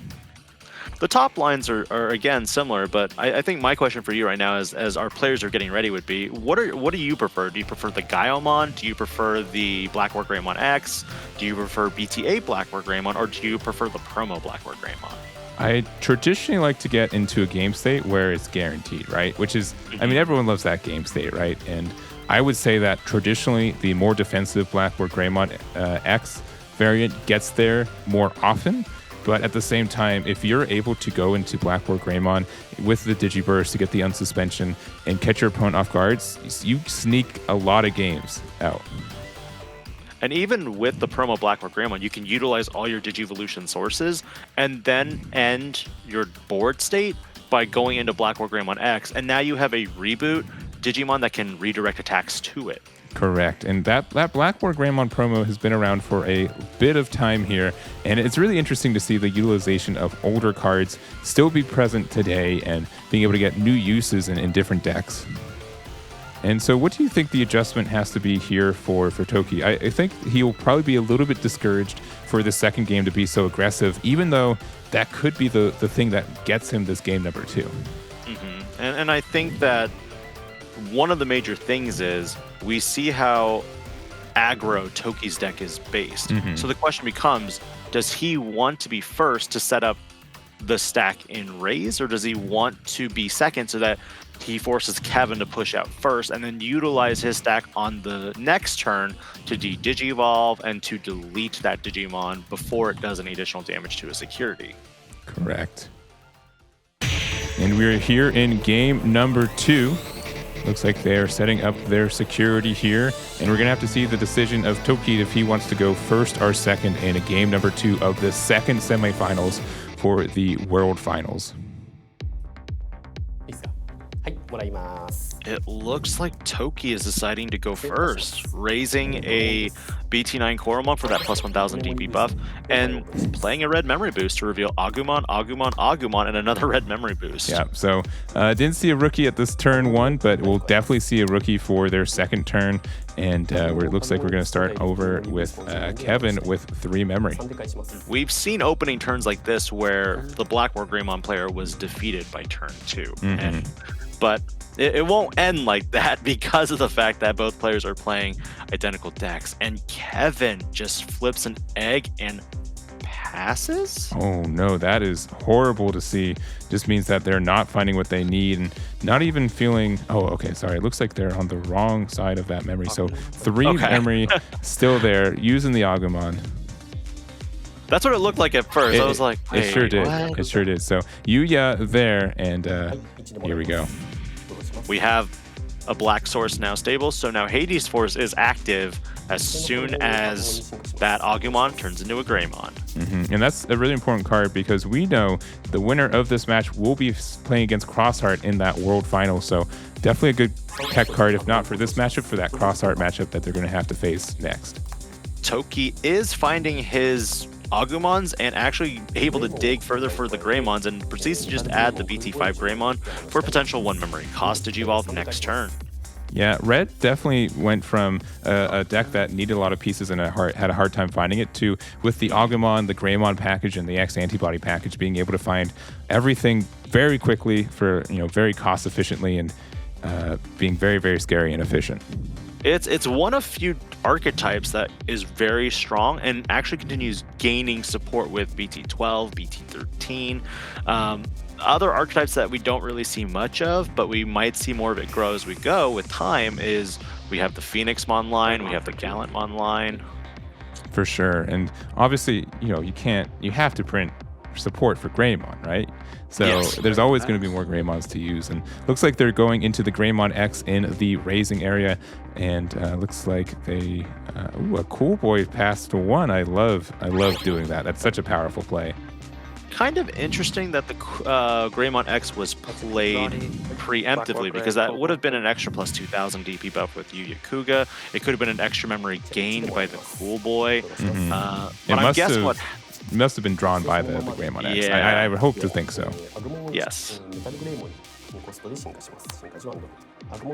Agumon digivolves into the Greymon from BT5, and afterwards you gain that 1 memory back.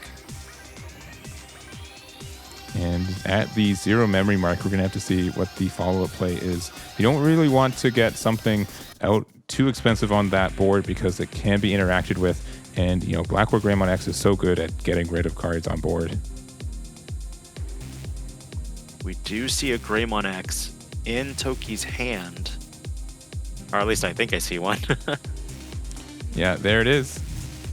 So digivolving there and able to keep the turn. If you use the delay of the Ren memory boost, you can go up to 2 memory, which means that you can use it to digivolve into a level 5, but instead just deciding to attack, and you do get a boost of DP with the inheritable hitting into just an Agumon, so you do not get deleted by that security.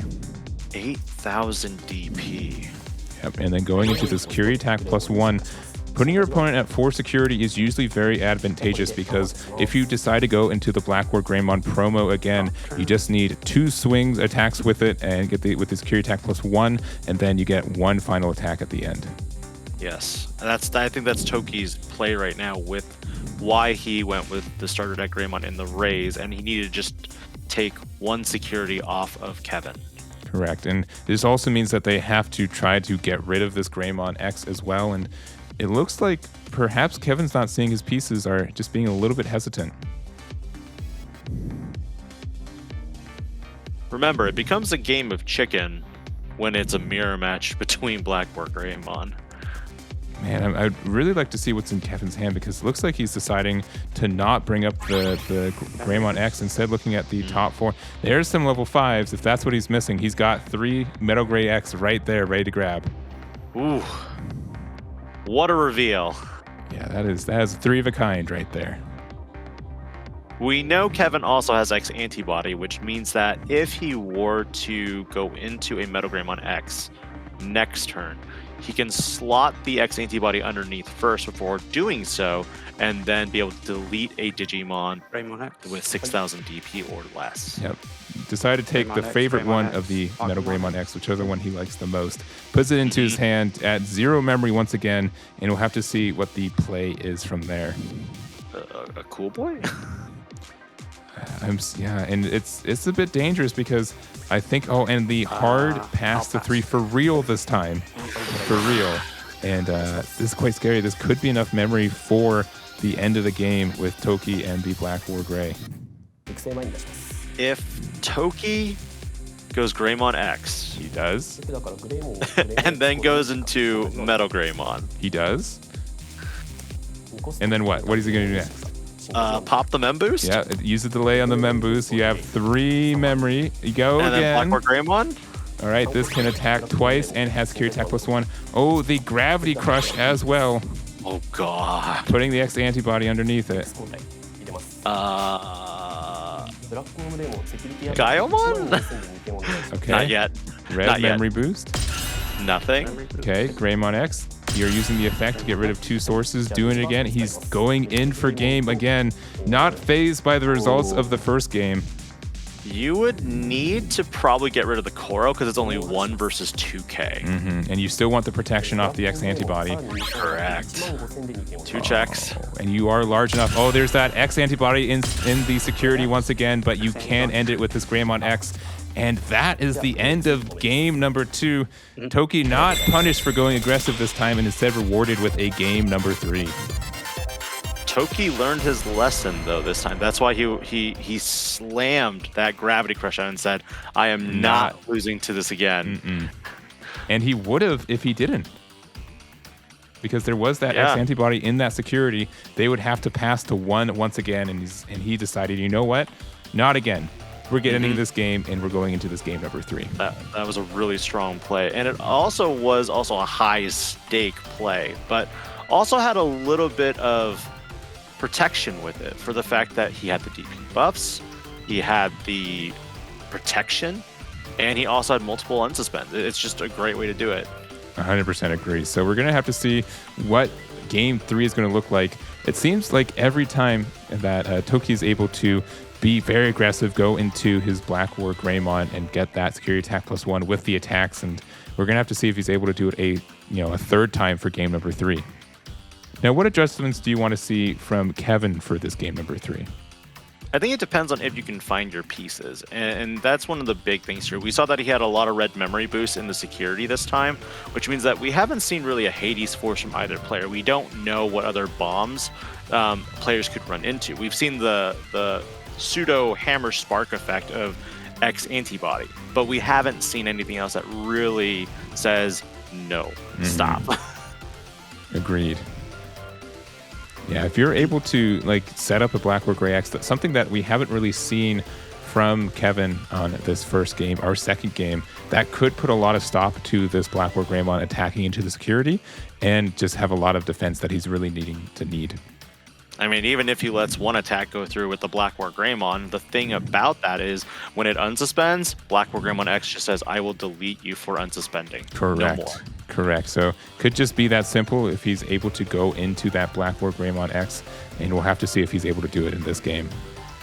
It's interesting also that we have not seen a Black War Greymon X actually being played. We've seen them in security. Yeah, we have, and getting very close to getting that deletion, but not quite, and we'll have to see how this game 3 develops here as they're setting up and looks like they are getting ready.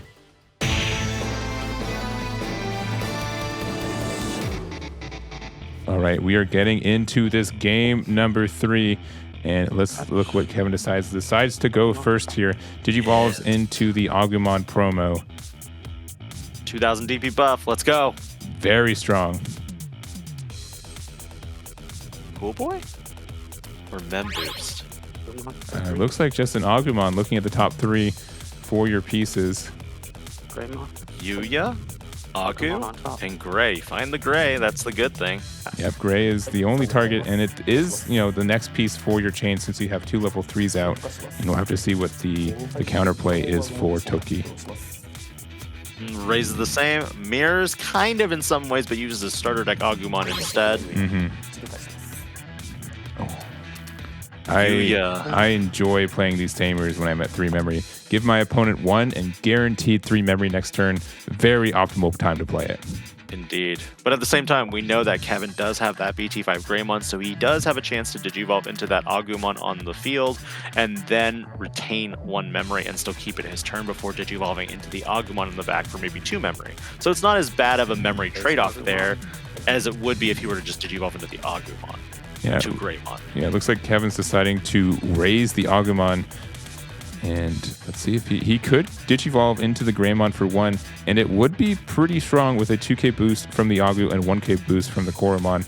That would be an 8k swing on that. My only concern right now is I feel like Toki is going to set up into a Metal Greymon play, and he'll have multiple pops, or deletions, I should say, next turn. Correct. And let's see what the decision is. Yeah, I would like to think he would go into that Greymon X. I think he's just deciding which target he wants to Digivolve it on top of. Again, if you go into this Greymon into a Greymon X, that's actually plus 5k. That's an 11k Greymon X going in. And just deciding to do the Cool Boy for 2, giving your opponent only 1. They'll go up to 3 anyways with the Yuya.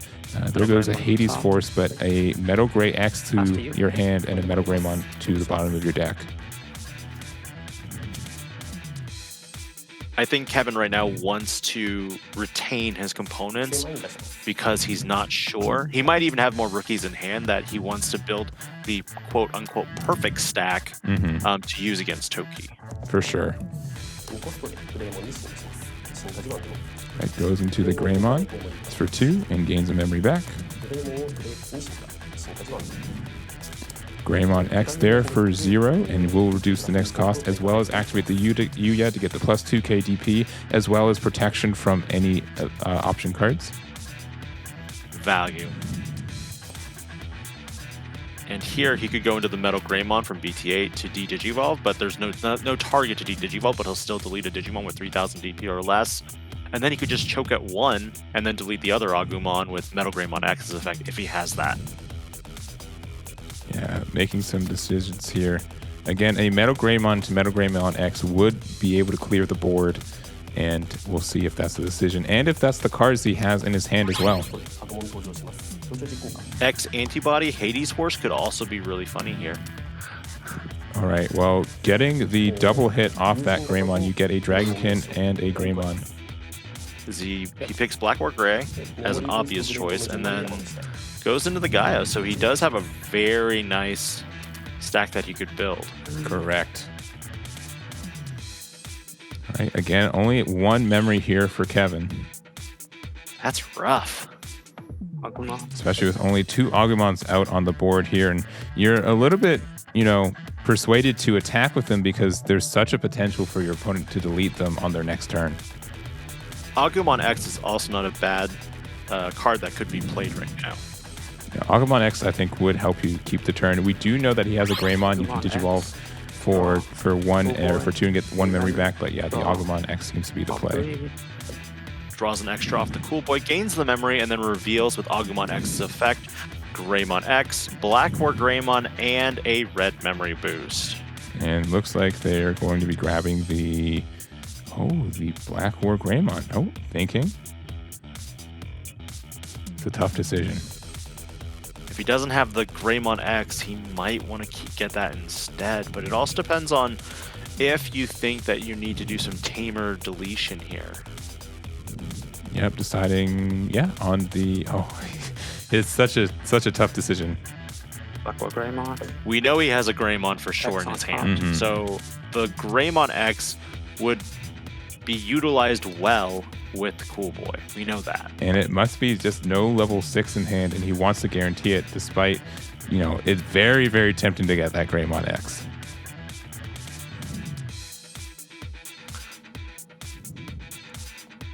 It could have potentially cleared the Greymon X stack. Yeah, if you go into a Metal Greymon right here, you could potentially get there with a Metal Grey X as well, if you have all 3 of those. But with this play here, unless you have another Greymon X in hand that you just drew off the top of your deck, you're probably not getting the turn you want. No. Again, having that Yuya on the other side means a lot of these plays are really difficult because you technically only give your opponent 1 memory, but they get to set it to 3 at the beginning of their turn. Greymon X. Like, Metal Greymon isn't bad in this situation. No, but it looks like they did have a Greymon X in there. X Antibody. 1 more memory would have been helpful here. Oh, perhaps they're going into the Metal Grey X and using that to get rid of the Greymon. How many cards in hand? Oh, but that's at 8k DP right now, right? It is at 8k DP because of Yuya. That's why the de-Digivolve was pretty crucial, because I believe that starter deck Greymon is only 4? Yeah, but then it is able to keep the boost there too, so it'd be at 6. Yeah, but that's where he needed 1 more memory to do something. Yep, so again, going into the Metal Greymon there, giving your opponent 3 memory with the Yuya, and let's see what they can do with it.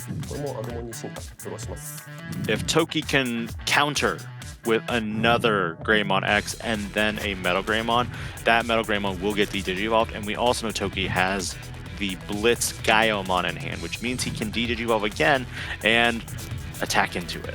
Correct, yeah. If he does have another Greymon X, there's a lot of potential for you to get into that next big stack and really punish your opponent for having that Metal Greymon out there.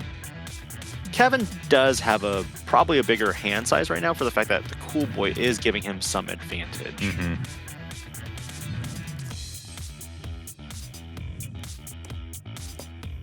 And deciding on what they want to play here. Again, this is the world stage. Big decisions, just going straight into the Metal Gray, getting the Digivolve on the other Metal Gray, and getting the deletion on the Agumon. Unfortunate. Yeah, but again, just so much of giving your opponent only one memory to work with. And unless they have like an Agumon X to Digivolve on top of that Agumon back there, it's going to be very hard to Digivolve and keep your turn as Kevin. This is a very fun matchup for the fact that it becomes a game of I Digivolve you, you Digivolve me, then I do it again, and then you do it again, and suddenly we're all out of level 5s and we can't go into level 6 Digimon, so we're just gonna play them from our hand. Yeah, all of the level 5s in both of these archetypes really reward the player for digivolving them out in the battle area. And even though it's a little bit safer in the raising area, it's not as cost effective, and you do want to you try to get as much value as you can out in the battle area. Agumon is promoted, so the question becomes, does he have the Agumon X to gain that? There it is. He does. He sure does. Another memory, another draw, and then a reveal off the top revealing Agumon, Greymon, and Metal Greymon X. This is where I would do a chef's kiss if I could. Yeah, that's very, very strong for you. Metal Greymon X, in the very least, would be able to help you get into a level 6 this turn, and at least keep it your turn until you get to your level 6, which is strong. The only thing you are missing is that you would love to see another Metal Greymon itself, just to help you get rid of that opposing one on your opponent's side of the board. At this point, would you go Metal Greymon X and then go into Gaiamon and give your opponent 5 memory to work with? That is a lot, especially with a Cool Boy as well as an Agumon X hanging out there, so it'd be a tough call. We have seen 2 Metal Greymon X's, and we've seen 1 go to the bottom of the deck, so that there might not be the cost reduction you need that next turn. There's the 2. Nothing pops because Yuya is protecting, in some ways, the Metal Greymon with that extra DP buff. Mm-hmm.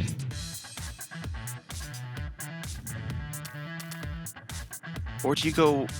Oh wait, was it Toki who added the Black War Greymon? Yeah, it was Toki. Yeah, it was. So you could use that. You could get a deletion of that Yuya on the other side. That's been giving your opponent a lot of advantage this game. And looks like that is the decision. You're digivolving for 4. You're able to use the effect to get rid of the Yuya and giving your opponent 4. But we do know Toki has a Gaiomon. Yeah, that is very scary. You can just digivolve on top of that Metal Gray and then use the Blitz and the effect of the inheritable from the Metal Gray to attack into your opponent. We also know that Toki has a Black War Greymon of his own. Oh, that is so good. So the Cool Boy being able to get the Metal Gray X, you're able to digivolve on top of the Metal Gray for essentially free with the Cool Boy, which you do use to get the deletion of the Agumon X. And now, if you do have a Gaiamon in hand, which we're pretty sure he does, you can attack over their Black or Greymon. There's an X antibody too for further protection, but not quite yet. Not 100% needed, but is appreciated. I think Toki is determining right now whether he wants to give Kevin 3 memory or if he wants to kind of play it into more of a choke memory game still. Yeah, and so going there, I think the only other decision is he may have had like a Gravity Crush into a Black War Greymon promo. And I don't think you get memory from that enough to make it worth it. So attacking with the Gaiamon, getting over the Black War Greymon, using the reboot effect at the start of your opponent's turn, and using the Metal Greymon X inheritable to get the hit of the Hades Force. That is incredibly huge. You can see the smile on his face. He's happy to see that one going. He's happy. Kevin's not. Kevin is worried. Kevin is incredibly worried. There's not a lot of time for him to stabilize, and there's a lot of momentum over here on Toki's side. Yes. We know Kevin does have a starter deck Greymon that he did add earlier, so we know he can climb up the chain. Unfortunately, we know that at minimum right now, he will be giving 3 memory if he decides to go into a Metal Greymon or a Metal Greymon X. Yeah, it's very scary because with the cards currently on Toki's board, he can do 4 damage into his opponent's security. 1 from the Agumon that he can raise up, 2 from the Gaiomon, and then a 3rd from the Gaiomon on the reboot, and again, Metal Greymon X inheritable. Kevin is on a very strict time clock right now, 2 turns. Yeah, it looks like he has the blocker inheritable Greymon in the raising right there, and if he's able to get that on board, you can use it to get out of attacks, but he doesn't have a red source for that red memory boost. red. A little bit of trouble there. He probably should have done it before digivolving into that Greymon. If you have a Greymon X, though, you can fix this. You can, but we've been seeing him use 2 at least this game, and Yeah. maybe not any more left to play. We also know that he sent at least 2 Metal Greymon X's to the bottom of the deck a while ago. Yeah, looking probably a little disheveled from, not recognizing he can't activate that red memory boost. He could have drawn the red memory boost off of the Greymon, though. That is true. That is 100% true. Yeah, this is one of the few scenarios where you can't. Most of the time in some of these decks that have multiple colors, it's a little bit tricky and you got to recognize when you can't. But in this deck, most of your cards are red. And so only being able to have that black Greymon there is a little bit rough. We even saw that in the earlier round, too, when the purple memory boost was played and it sent 2 yellow Angelomons down, too. Correct. And just another cool boy for 2. Giving your opponent only 1. Looking at the top 3. Oh, you do get a double hit with the black or gray X and the X ante. That's pretty good. Only 1 memory here for Toki. Let's see if he can make the most of it. Nothing too crazy could happen, though, because even if another X antibody is revealed in the security, it's just 1 memory. And again, you could be really aggressive here. You can make your opponent's security 1 and maybe even win the game depending on the additional cards in the hand. So we'll have to see on the decision. I think the best play for Toki here would be to attack with the Agumon and then attack with Gaiomon for 2 checks. If you have the X antibody, put it underneath. Oh wait, no, there's no Greymon X. Oh, he's playing safe, deciding not to attack into that security. This game is a little bit phased, deciding to take a little bit of the safer route of, you know what, I'm going to also have a stack in raising, and if my opponent tries to get rid of my Gaiomon, I'm going to use this new stack to get rid of theirs as well. The scary thing is also that Gaiomon can attack your opponent's unsuspended Digimon, meaning that Kevin can't even promote the Greymon out unless he has a plan to get rid of the Gaiomon simultaneously. Yeah, if he has a Greymon X, you can get 2 memory back off the Cool Boy, so it would be up to 3. You can go into a level 5, keep it your turn because it's only going to cost 2, and potentially go into a level 6, but those are a lot of cards that maybe he doesn't have anymore. He hasn't cycled them. Oh, playing the Agu X for the 3. He needs red, and that's the thing. He needed to play the Agumon X in order to really find pieces and to set up the red memory boost for next turn. Okay, deciding to get the Omni X antibody, which is a valid target for it. He wants to negate battle. I just don't know if he can get there in time. Yeah, and now this is something that you can attack with the Gaiomon, which means that you can get the reboot, which means that the Metal Greymon X inheritable will go off. This is getting pretty scary here for Kevin.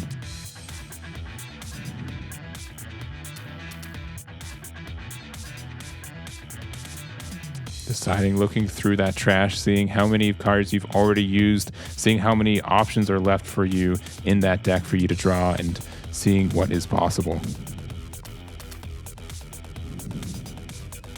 I don't think that Agumon X will survive to next turn, though, is the problem. Yeah, I think deletion is imminent for it.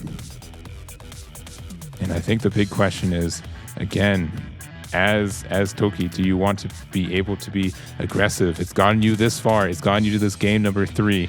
Are you going to try it for it? Do you recognize that your opponent isn't finding the pieces that they'd want to? It really comes down to this. Kevin is playing very well, though, despite being put to 1 memory almost every turn. Yeah, most of this game, he's got one play per turn, just being, very ruthlessly set to one memory most turns. All right, and looks like he's deciding to keep the Greymon in the raising area, attacking into the Agumon X due to the Metal Greymon inheritable. Yep. Toki recognizes that red memory boost could spell his downfall in a way. Mm-hmm. He wants it bad. It will let him get 2 memory for the next turn to be able to go up into the level 6 and on his turn like he wants. But if there's a way for Toki to keep giving him 3, like playing his own red memory boost, you are in a lot of trouble. Ooh, there's the Metal Greymon X. I feel like that's what he's going to get. My only issue with this is that this play doesn't immediately, start a potential win on this next turn, just because of how the effects. Technically, you can do 4 damage, but the last damage is with the Metal Greymon X inheritable, so it won't be able to do the final bit of damage you need to get the game. We've seen this also before from even our own North American Nationals, where we had players who took their time, slowly taking one security, utilizing that Metal Greymon X effect. Right, and again, at that mean 1 memory there. It's rough. Toki just being very patient, being very good at managing his own memory to make it sure that Kevin has none. Toki also knows that Kevin really only has one option right now, and that is to promote the Greymon. Otherwise, he'll never get that red source out. And because of that, if Kevin puts out the Greymon, it is a sitting duck on Toki's turn. Correct. All I right. think the only thing right now that can save Kevin would be a Greymon X, but I believe he's already run through at least 3 of them. Yeah, I believe we've seen at least 2. I know one got, he chose a War Gray X instead of 1 and had to send it to the bottom of the deck. And we'll have to see what the upcoming decision is. Again, this is semi-finals point. Whoever wins here gets to face off against Francisco with that Crossheart in the World Finals, the last match of the competitive season of the year. A lot is on the line right now. You have to make sure your decisions make sense. You have to make sure that you can get the line that you want to see. And looks like it starts with getting that Greymon out of the raising area. Greymon X. He's found one. Oh, cool boy. Interesting. 2. Draw 2. All right, so you do get 2 memory back and 2 cards drawn with those cool boys. And let's see if he's able to continue to go up his Greymon line. I told Greymon. 2. Okay, that's another start. There is the BT8 Metal Greymon. That's what we were looking for. That's what we had discussed. Antibody. This will de-digivolve the Gaiamon by 1 stage. Yeah. All right, and you are at 1, and I believe you'll be able to have. Yeah, I think you have inheritables to be able to attack over this. Is that correct? You do. The only issue is if you digivolve into the Metal Greymon X first, you will not be able to attack with the Metal Greymon X over the Metal Greymon X for the fact that it has to be specifically a Dragonkin or a Machine Digimon, and Metal Greymon X is a There's no Cyborg X type. antibody under That's your correct. Metal So Greymon X, that means right? that he has to find something like Gaiamon to be able to attack and use that attack to go in over the Metal Greymon X. And we'll have to see if he has it and if he decides to go down that line. Thank you. If Kevin doesn't have the Metal Greymon X, it could also be more favorable for Toki at this point for the fact that if he has another Gaiamon or a de-digivolve mechanic, then Kevin is going to lose that level 5 and he won't be able to really recover because we know that he's lost a lot of the level 5s already. Again, at that crucial 1 memory, we'll have to see what this play is. And we see that Gaiamon just hanging out in the trash. I'm pretty sure he wants to see it in his hand right now. And we'll have to see what the decision is. It goes into a Metal Gray X. So he's probably actually looped through his entire deck now, actually. Attack Yeah, security. his bigger deck X is looking antibody. pretty scarce right now. You're using the attack and using the inheritable of the X antibody to go into a level 6 during the swing And what is the... It has to be Black War Greymon X because the Gaiomon has innate blitz. Yeah, so going into that goes into security. The first hit is just a little Agumon, and then you get the effect there. So the reboot happens. You're able to use the effect to delete your opponent's Metal Greymon X, as well as get one of the top cards of their security out. We're going to see that trigger. Oh, an antibody of his own, not being able to resolve. Now, this stack is protected from Digivolve, DP reduction, and it's pretty big with the X antibody protection as well. Yes, so there are ways for you to remove it. You could potentially have a Gaiomon of your own to attack over it as well, but we'll have to see what Toki decides to do. At 5 memory and a red memory boost that could be delayed and used, that means that Toki has 7 memory to play with. We know he also plays Gravity Crush, which means that he could go up to 9 memory and do a lot of things this turn. That's true. And we'll have to see. Yeah, and again, he's got about half of his deck in his hand, so being able to look at the top 3 for, I guess, an Agumon X, no other targets, unfortunately. But this Cool Boy can extend your plays still, because for 2, it does get a memory and a card draw if you are able to go into the same level. Greymon X could come down here. Cool Boys gain 2 memory. Red memory boost would gain you 2 more memory, putting you back up to 7. 2 extra cards.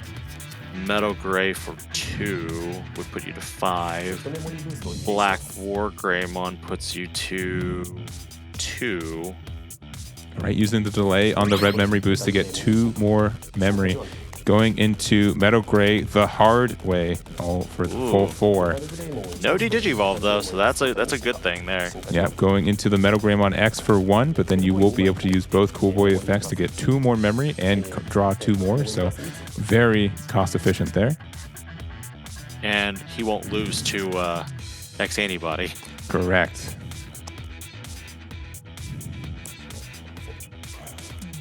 Is this the Gaio? And we do also have the 1 redirect with the Black War Greymon X as well. Don't matter if you're swinging, attacking into it. That is true. So using the effect to attack into the Black War Greymon X, you are larger than it, and then at the start of your opponent's turn, you do get to reboot with the Gaiomon and then activate the effect of the Inheritable from Metal Greymon X to trash the top card off the security. Greymon, the blocker Greymon. Now, unfortunately, we are in a situation where Kevin needs to get rid of this Gaiomon, but he is stuck in the raised right now. That's true, and he's on his last Digi-Egg, and not many cards left in deck. There's not many resources at his disposal left. Agumon, we know he has at least 1 Metal Greymon X left. And again, this Gaiomon by itself will not be able to close this next game. You will need something like a Omnimon with Blitz on top of it, or something else to get that last bit of damage. Looks like Kevin is counting his deck. I think he maybe has probably roughly, 7 or 8 cards? Yes. And again, this is a departure from how Toki's been playing these first 2 games. You know, there is definitely a shot for him to have won a couple turns ago if he wanted to attack into that security, but on this game 3, recognizing that if he plays the slower, longer game, he might have a little bit more success, and it seems to be working out so far. Kevin looking at a big stack of cards right now.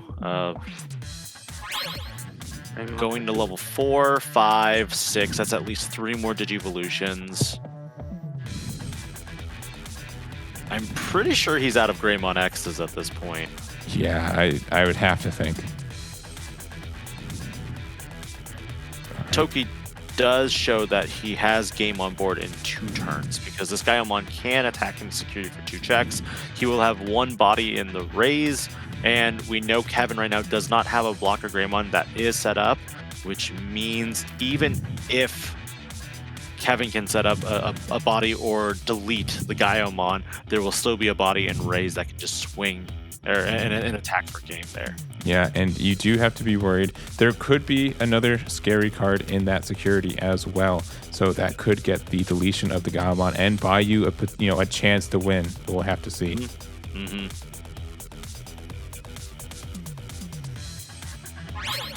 Red memory boost. And looks like a red mem boost. He can activate it this time, looking at the top 4, or should I say, almost bottom 4 of his deck. Oh Metal X on no. top. And I believe those are the triple Metal Greymon X's that we saw earlier. And Yep. There's Not- 4 cards left. not a lot of cards left in deck. 4 cards left in deck here. Yeah, and that's something you have to recognize. If you want to go up your chain for your Digimon, you have to be drawing cards. And maybe there's a chance that Toki decides, you know what, I don't want to risk it into that security. Maybe just not attack and know that they have to draw cards to try to close out the game.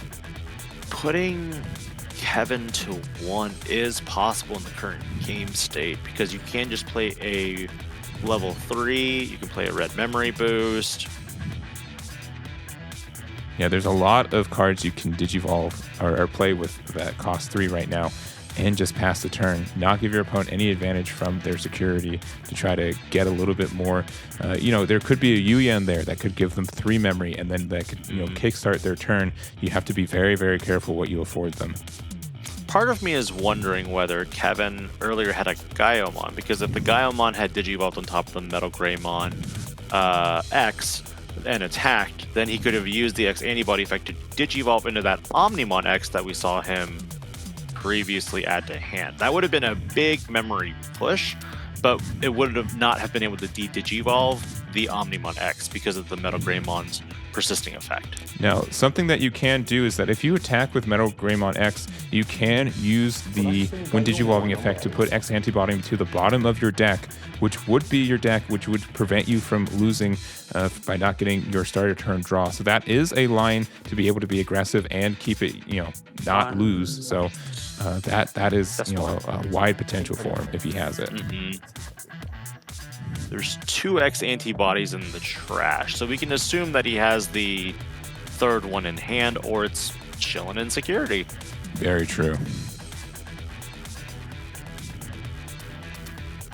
Toki is looking distraught. He is so close to getting into this finals. He wants it. He doesn't want to attack, but he needs to attack at the same time. Yeah. But he also knows at this point that Kevin is very close to a deck out, so... Yeah, you got to be careful here. You got to respect your opponent. You got to figure out what you want to do and what is the road to more success. Attacking right now with Gaiomon, or just giving your opponent 1 and hoping they can't do it, and just giving them 1 with the Agumon looking top 3. There it is. Oh, that's super nice. Yo. Now, the other thing is, by doing this, Kevin needs to use the Cool Boys to gain more memory. But in order to gain more memory, you're also drawing more cards. Yeah, 100%. And you do have to be able to go up into your Omni and put that, that X antibody to the bottom of your deck. And the thing is, if that X antibody is in security like it has been the last 2 games, that does get added to hand. So by deciding to not attack, you could have given your opponent no X antibodies. And by attacking, you could have given it to them to potentially, close out this game. And it is at this point also that Toki does present a board that can defeat Kevin on the next turn. Sure can. Even if the Gaiomon attacks and it gets deleted on the first attack, first check of security, you do have 2 more Agumons out there that can finalize it. And it's up to Kevin to see if he can find a route to get into that W, into that finals, and into 1 more game in the 2022 season. It would be actually kind of funny if Kevin had a 1-tech copy of Avenge Kidmon. It is a Dragonkin. It sure is. That is the potential for you. You'd still maybe lose with cards on board, but yeah, it is a Dragonkin. You're not wrong on that. It would buy him more. It would get him at least 4 option cards to the bottom of the deck. Mm-hmm. And it would buy him effectively a turn. All right, and deciding to thinking. I think he's going to raise it. I think he's decided, you know what, I got to do it now. That's my only shot.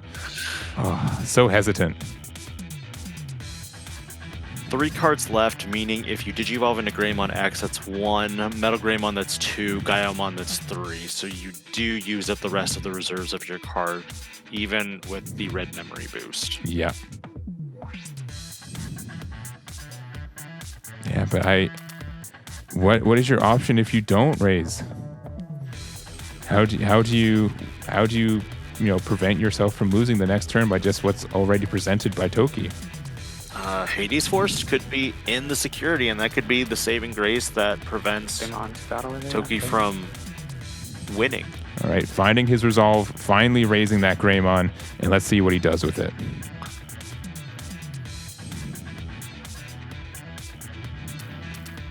All right, so you can Digivolve into a Greymon X for free. You get 2 memory back. You also do have to draw 2 cards. So again, looks like using the red memory boost delay effect, perhaps? Thinking about it. Definitely thinking about it. Greymon X. All right, yeah, that is the first step. And are you cool boying? I think he has I think to he has because he to. needs the memory. Yeah. Yeah, again, you need to be able to get into that Greymon, or into that Omni X. So for 2, you know what those cards are, so you know that X antibody is not in them. Yep. So it's either in hand right now or it's in the security. It's in that security again, and that could just be very good insight over here by Toki saying, I'm giving them more options and more chances for them to beat me by attacking into it, but no, there it is. He had it this whole time. Metal Greymon. And he goes into the Metal Gray. Not a lot of memory to work with, deciding to use the delay effect on the memory boost or not. No cards left. It's going to be a difficult situation for him to kind of get back from. Yeah, not a lot of options. Maybe if he's playing the promo black or gray as well, they could maybe go in for the attack. Maybe if he has the BT10 Omni or BT9 Omni. Yes, the BT10 Omni could do something here, yes. All right, Metal Gray X. Doesn't do a whole lot in the current situation. Gaiomon for 5. Okay, going into the Gaiomon. This will pass the turn. It will have a blitz. Will there be a when attacking on the X antibody? Looks like not. An Agumon X, and an Agumon down to 0 security, but having to pass the turn over with no cards left in deck. Just needs that pass it back. No cards left means you deck out, and we have a winner. What a game that was. Really came down to the end. So close for taking it, but just having no cards left in deck, having to be that deck out scenario means that we do have our winner for this match. Absolutely. And now we get to look forward to one of my personal favorite matchups because we can see an instance of Crossheart versus Blackboar Greymon. We know Blackboar Greymon's all about tame or hate. And in this situation, the question is, can Francisco get his tamers out before they're deleted? Or can he get the game before they're deleted? And here we are, the final match of the 2022 season. Both these players have been playing all year to get here, and they just have one more match to determine who is our world champion for the year of 2022. It's going to be one exciting match because, again, Blackboar Greymon has been one of the most popular decks for the most recent set. Crossheart was the fan favorite of the set beforehand, and we're seeing it play against a tamer hate heavy deck. Yeah, both of these decks have a lot of interaction with each other. A lot of them have some straight counters for it, and I think this is going to be a pretty tight match. So who is your favorite on this one? Who do you think has the edge when it comes to Blackboar Greymon versus the Shoutmon? We've already seen how Toki is very aggressive with his Blackboar Greymon swings with that promo Blackboar Greymon. It's something that we don't see too often here in North America. But at the same time, Crossheart can build its components and draw and constantly dig for whatever it needs to really, chip away at the security one by one. For sure, and that's definitely something that Toki's list could have a bad matchup against Crossheart just because it's not as defensive, oriented for it, and it could have an issue just, staying in the game. Looks like Toki is off to the races, raising a BT9 Koromon to that starter deck Agumon.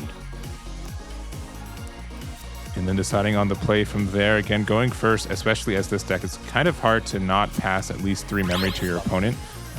Let's see if they decide to do a Digivolve in the raising. Digivolve or Cool Boy here? That's the question.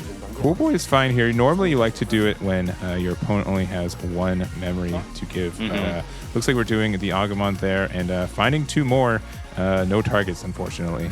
That is very unfortunate because that means we also lose 2 more Agumons that go to the bottom, which means less searching and also less rookies to Digivolve into. Correct. And we do have the first turn over here for the Cross Art. Pikmons raises up. Francisco deciding whether, well, there are a new number of rookies he can play into. Yeah, and with having 3 memory, it's sometimes a little bit awkward because you can play a Tamer for 3, but then you don't really have a good way for passing a little bit of memory to your opponent. Correct. And it looks like he is going to just play a Ballistamon to choke at 1 memory. Luckily, with Francisco, he does have a 4-cost memory Tamer in the form of Taiki, Kiriha, and Nene. And there is that Cool Boy. Definitely a little bit stronger on this, but no targets again. That is 2 misses for searches on both sides for Toki. At 1. Now, something that Francisco needs to kind of establish as a Black Wargray or as a Crossheart player, my apologies, is that he needs to set up his Tamer. There's no Tamers out, and if it hits into something security, you would not be able to save it, but hits into a red memory boost. I'm not sure if that's good or bad, but we do still have the Sparrowmon out on the board. At this point, he could play the Tamer and pass to 2 memory. That does put Toki at a much more advantageous position, considering he can go into a level 2 and then use the Cool Boy effect to go into Greymon X, which we already saw him have in his hand. Correct, and it looks like deciding to go into the Cross 3, you do have the Ballistamon and the Darulumon, so it does get 2 of the reductions. Looks at the top 3, adds a Taiki and a Shoutmon. Great hits all around, but unfortunately that doesn't set up the Tamer yet still, so this could be where Sparrowmon does get deleted, but luckily Cross 3 is a Crossheart Digimon, which means that all turns plus 3000 DP is still applied. Correct. And again, a little bit of a slower start than Toki probably would want here. We'll see if they have any level 4. I'm guessing they're missing their level 4 if they're playing like this. We did see the Greymon X, but I think he wants to capitalize on that extra memory gain with the Cool Boy. It's so tempting. And if he had an Agumon X, I definitely think he'd do it on top there. But deciding to just attack into the security, not being able to punish the Sparrowmon there. Oh, getting another Taiki. That is so strong. Reveals Starmon's Omni Shoutmon, Shoutmon, and Darulumon off the top. What do you slot under Taiki, and what do you add to hand? I'm guessing, we don't know what's in hand because it's, this is definitely a material-based deck, but I'm guessing Starmons and Shoutmon, or Omni Shout, will probably be the 2 targets, just because we know that the other 2 cards exist in hand and on board right now. We haven't seen a Shoutmon in rotation yet, so that might be a consideration. Oh. Okay, gained the Drulu. I think he added a Shoutmon off the first cross 3, so You're right. It looks like there another red memory boost.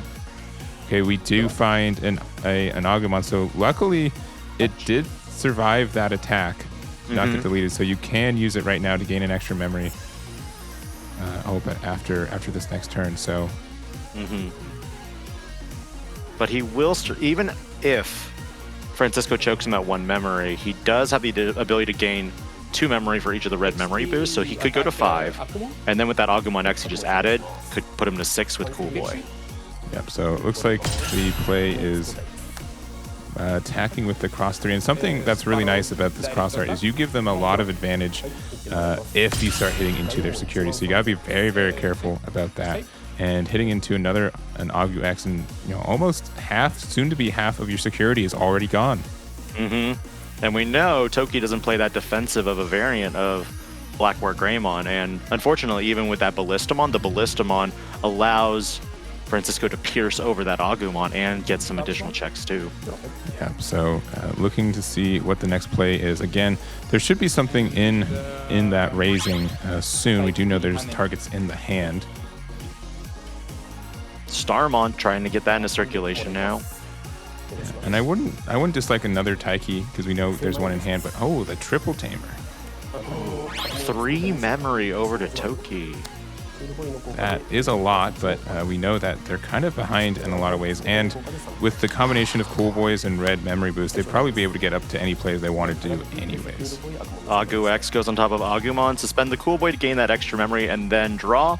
Then reveal the top 3 cards off of the Agu X, Cool Boy, Agumon, and Gravity Crush. And no hits another again. miss. That's 3 misses on these top 3s.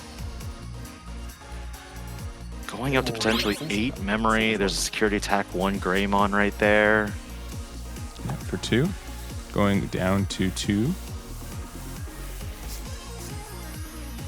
Going into the Greymon X for free here, which will reduce the next evolution cost you have by 2. Now you can get up to a level 6 right now. You can. And keep your turn with the double red memory boost in play.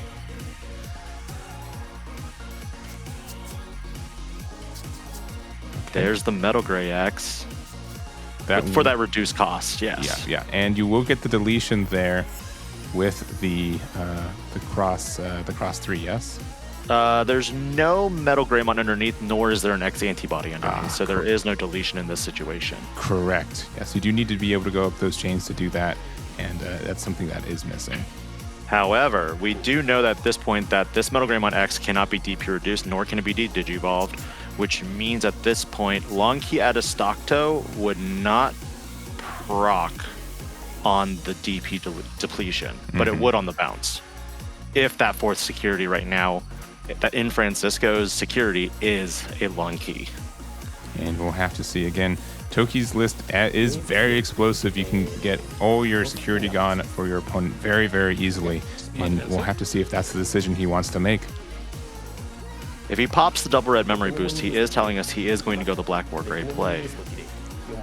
Okay, deciding to just attack into the cross 3, get the double material save there, using one of the memory boosts to go to 2, using another one for 2 again, and what, a Gaiamon, an Agu there for 3, and for 2, you get the memory back. Okay, you're still at 0. Interesting play. Okay, going back into Greymon X. Yep.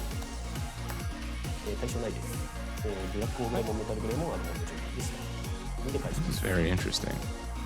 If he goes Cool Boy. Oh, not what you wanted. No. We've already seen one of the Black War Greymon sent to the bottom deck, so you know another one. And just another miss off this top 3. I don't think he's gotten any besides the red memory boost to hit this game. I think he's been... oh, really? Okay, so then that would be he's like, what, 1 for 5? 1 for 5, yeah, because one of the red memory boosts were hit off the security. They don't search, though. No. But he did play 1. Yes, correct. So there's no blockers on the board for Toki. We'll have to see. There is a chance for this deck to be strong enough. And also, I could be wrong. Did he use the triple tamer effect? Not yet. Not that I saw. I think he was thinking about it. I will on suspend. Omni Shotgun. Looks like he's going into the cross 7. And if you have all of your materials for it, which, that Z Greymon is usually the hardest piece to find, but Z Greymon, Omni Shout, then we go into Ballista, Durulu, and we need a Sparrowmon and a Starmon. So there's another Starmon. There is a Sparrowmon. That is the full stack there. That's going to be played for 2. You get a deletion, and this is going to be checking 2 security if it attacks in. And this could be it for game. The Greymon X gets popped. Yeah. And Starmon game. Rush 2 checks. It is a very big boy. Yeah, and you get piercing on this attack too because of the Ballistamon. So 2 checks, 1 and 2, just more Agumons, and Starmons takes that last hit, and we're going into game number 2. That was one of the fastest games that we saw with Crossheart, and a really good build-up from Francisco on his end. Now, one thing that we saw him not do is he could have slotted that Z Greymon underneath the triple tamer to gain that extra memory and that extra draw. There was also the fact that he could have attacked with the Starmons first, because even if that Starmons gets deleted in battle, he can use that as another cross component. But going for lethal here, I think that was the best choice. Yeah, so that was the end of game number 1 there, and just showing the power of the deck. You know, if you do have all your pieces, which is not always easy or guaranteed, being able to play that card for just 2 memory and with the triple tamer out means that you can almost always play it and keep it your turn and get the rush attack with security attack +1, with piercing at the end of turn. You get the reboot, you'll have blocker. There's just so many good things about this cross 7 if you're able to get into it. The only thing you're missing is option card negation. That is it. And it looks like some good shuffles there. Definitely Toki's deck not being super happy with how he ordered his top 3 searches, so hopefully able to be a little bit luckier with this next game. And did you see anything with Toki's gameplay, something he needs to adjust for game number 2 if he wants to potentially get to our game number 3 here? I don't know if Toki plays the black Greymon from BT8. I think if he does, it might be a 1 or 2 of, but even then, it's really hard to set up a blocker for the fact that his deck is more streamlined for an aggressive play style. For sure, for sure. And he's not running the Black War Greymon X either. He's just playing the Black War Grey and the Gaiomon package. Have we seen an X antibody either? Because that's another interesting thing that we didn't see one. I believe we have. I think he's running a couple copies of it. But I'm not sure now that we're on the spot. No, you're fine. Because in that entire matchup, we never saw an X antibody get hit in the security. We didn't see one get hit off any of the searches. So I started wondering, where are your X antibodies? We saw the 2 gravity crushes. Yeah, he's running 2. I'm making sure. There are a couple in that deck. Yeah.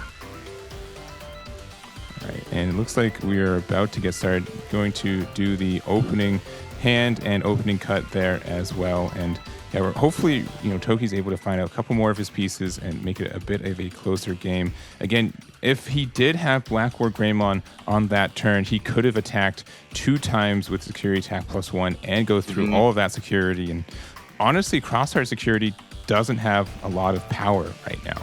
They're not big security bombs unless, of course, you happen to run into the big bad Shoutmon Cross 7. That's the biggest thing that you can hit in security right now that could delete your Black War Greymon.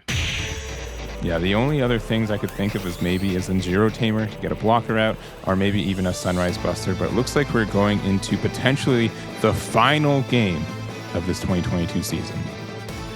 Do you think Toki will go first, or do you think he will go second? Because we've talked about several of these players now, and every time we think we go second because we want that extra card or that potential memory, it just changes. Yeah, we've been like 0 for 3 ourselves on these guesses here, and my guess is he'll probably want to go first. Yeah, and looks like that is the case. Oh, that's so risky. Oh, he finds on the 3rd check, man. Looking at those first 2 and having to send 2 security attack +1 Greymons to the bottom is really rough, but we'll see if he's able to adjust to it. But you have to be also very lucky for the fact that if you are missing that rookie, the fact that there are only 4 Agumon X's that you can utilize in this particular variant of red base, that is an impressive hit with the Cool Boy. Yes, indeed. So looking at the top 4 with the Taiki, a lot of targets for you. Looks like probably Cross 7 to hand, Sparrowmon underneath, and yeah, that is the decision. That's advised. Yeah, I think Cross 7 does a lot in this matchup in a lot of ways, and you do kind of have enough time to find the pieces to make it really impactful. And Toki is now a little bit behind because he didn't have that rookie moving up the chain. Oh, we saw that Agumon X draw into an Agumon. It's a very common, unfortunate circumstance. Yeah, the order is so close, but you do not get it. Starmon going into security. Hits into an Agumon, gets saved there, and a card draw with the Pikmons as well. Safe.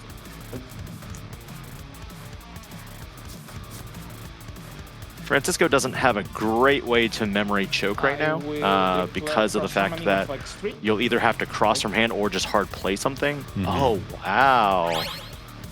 one. Man, yeah, for one, this early in the game is pretty fortuitous, being able to look at the top 3, get 2 more pieces that you want. Z, Greymon, and The triple Cross tamer. 7? Okay, we'll take the triple tamer this time. Yeah, we know we've got the Cross 7 already in hand, and that triple tamer can help you there. It hits into the Greymon, which you do survive the attack thanks to the Durulu inheritable there. 0 memory. And let's see if they play the tamer out. Do you give 4? Because that could potentially mean that Toki would just de-digivolve it with the Metal Greymon from BT8 if he has it. That's true. I think that play is going to be coming anyway, but yeah, being able to give that so much advantage and deciding, you know what, let's do it. We'll give you 4 whole memory. I'll get to do some cycling next turn and get some extra memory and pass it on over. We did see that Metal Greymon. It's right there. Yeah. This is so unfortunate for the Cross Art. One of the big deciding factors for it. And he gets the deletion on the Shoutmon, which just means it gets saved, but the 2 materials underneath it do not.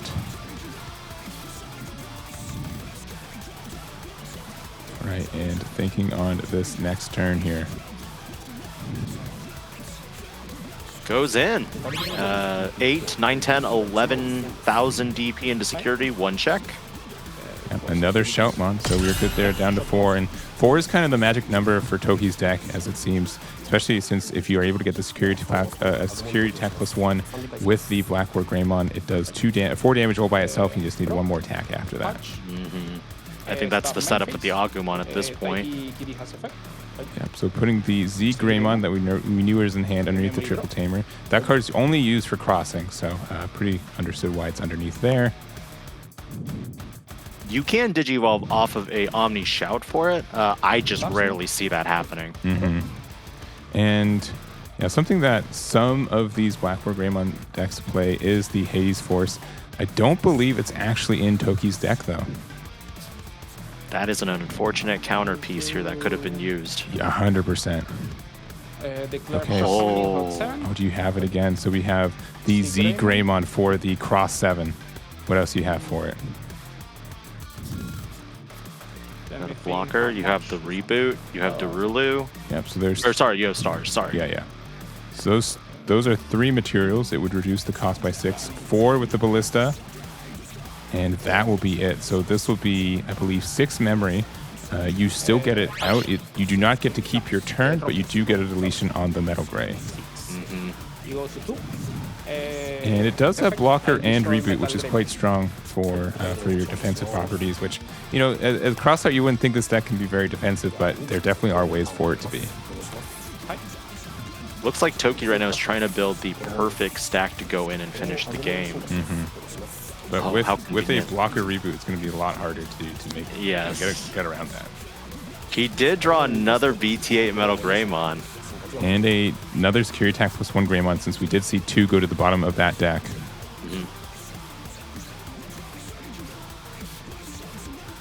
And he's in the Think Tank here.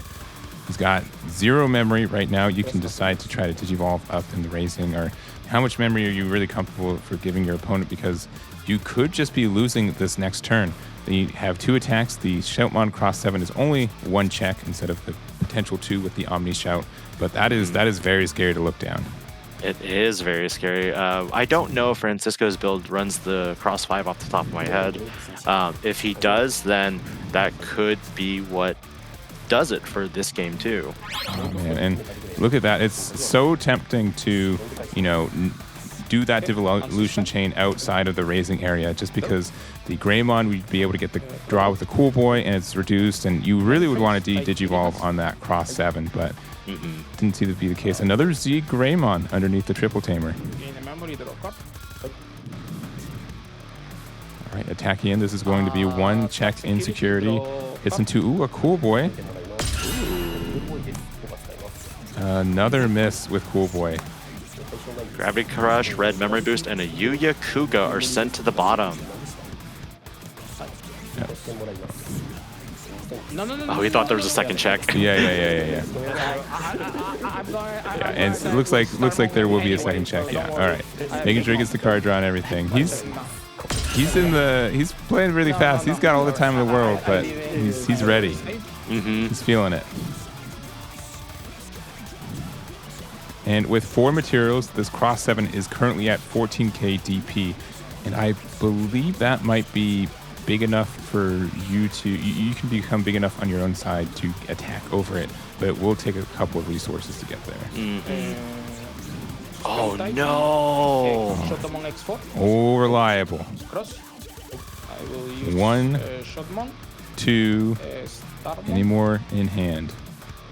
That will be it. Nope. So that will be costing 4 because it costs 9 and you got 2 reductions. You get to draw 2 cards. You'll get to draw a 3rd card with this attack. And you are down to 0 security with this. Attack security, Starmon, draw a card. Okay, it is the Gaiomon. And this Cross 4 is deleted, which means it does not get its end of attack effect, which could have been very dangerous. Yeah, what's still a little bit dangerous, if you're able to do a Digicross for 0, which can happen in this deck, you have become the next world champion.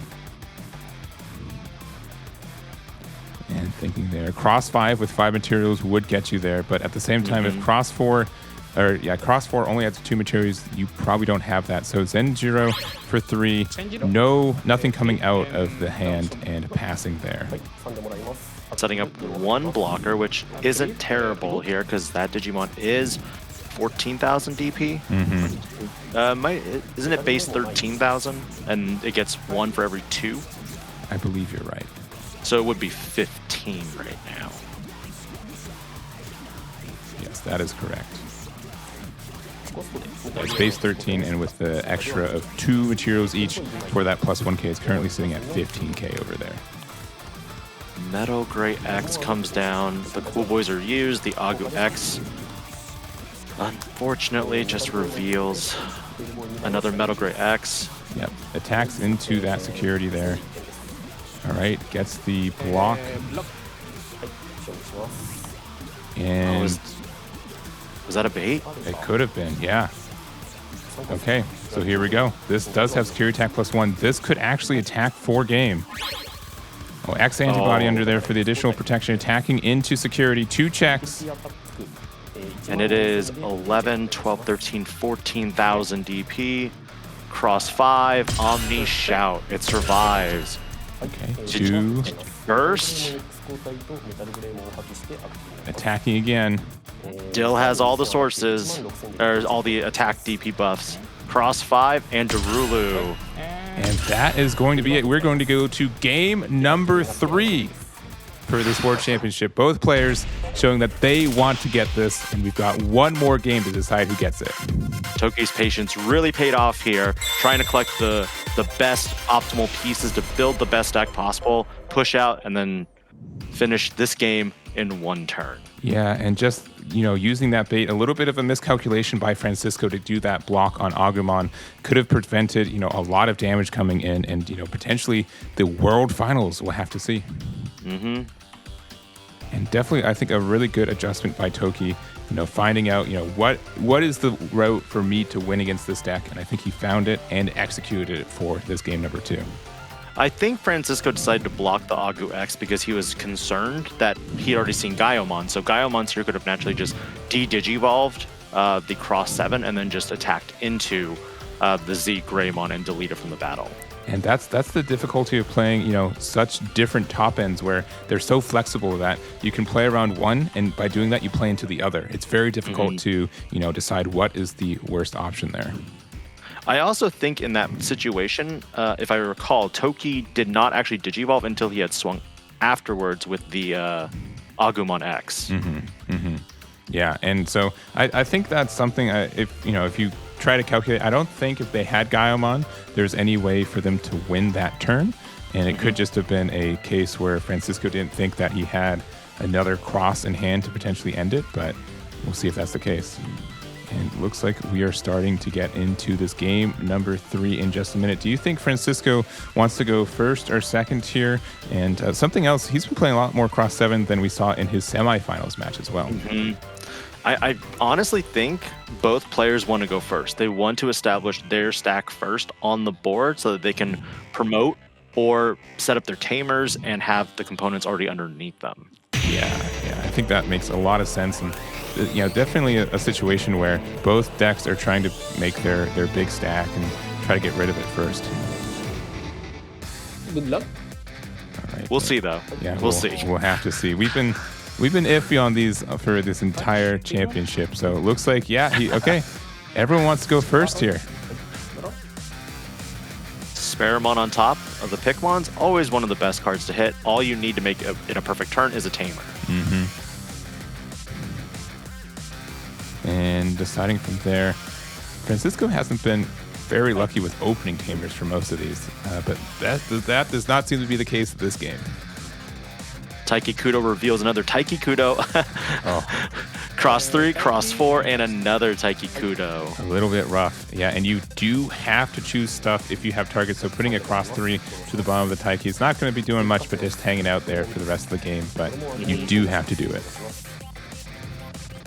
Toki, on the other hand, raises that BT9 Koromon, goes into that starter deck Agumon, and we see that BT5 Agumon revealing Greymon, Greymon X, and Cool Boy. A hit this time. Yeah, his deck is being kind finally, getting a lot more of those hits into the top threes. And let's see if we can get another one. Oh, a double hit. Almost a double hit. Almost. So close. That flash of red, I was like, yo, there. Nope, never mind. It's just an Agu X. It's just an Agu X. Yeah, and so many times, whenever I hit an X antibody off one of these Agumons, I never find the other piece. It's always one or the other. Yeah. But just a fantastic start here for Toki. Has a lot more resources and has found them a lot quicker than these past two games. Looks like Sparamon is attacking into security and hits into another piece for your engine, and 2 more memory on any turn you want. We also know Toki does have the Greymon X in hand. We did glance it when he drew into it, which means that at even 1 memory, it could be a lot of advantage here. Yeah, and again, this Taiki finding again a couple pairs, and we do have a Sparrowmon to the bottom, which you already have on the board, so not really a really good target for you, and a cross 5 added to hand. We saw all the cross 5s last time in the security, so this time we might actually see them do some work on the battlefield.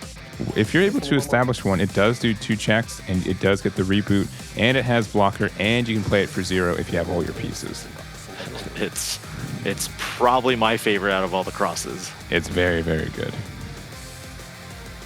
All right, so decision here, if you want to, how you end over this turn. I'm guessing he's going to want to try to attack it with the Agu X to get down to 4 security on his opponent's side, but we'll have to see if that's true. Will he trade off, or will he pop the memory boost and use that extra 2 memory to go into a Metal Greymon? Yeah, I don't think he can trade unless he does a Digivolution here. So looks like attacking to the security with the Agumon X. Hits a Ballistamon. Yeah, so that will get deleted there. Goes into a Metal Grey for 4, passing 3, and we'll have to see what happens. If Francisco's not careful, this could be one of his last turns for this game. It's interesting to see that most of the North America players that we saw play with the Greymon X, they wanted to utilize that Evo reduction cost, but here we're seeing it just not really used for anything other than an extra climb up. And that Sparrowmon going 2-0 against that security, almost doing half the job all by itself. And it looks like there's going to be a cross 3 played from hand with 2 of the materials, so it will be for the 3 there. You do get to look at the top 3 of your deck for 2 of those cross hearts, so a Starmon, a Darulumon, and another cross 5. Ooh, that is a lot of value right there. For sure. So now you have something you can Digivolve in the raising. This Shoutmon cross 3 can attack into security.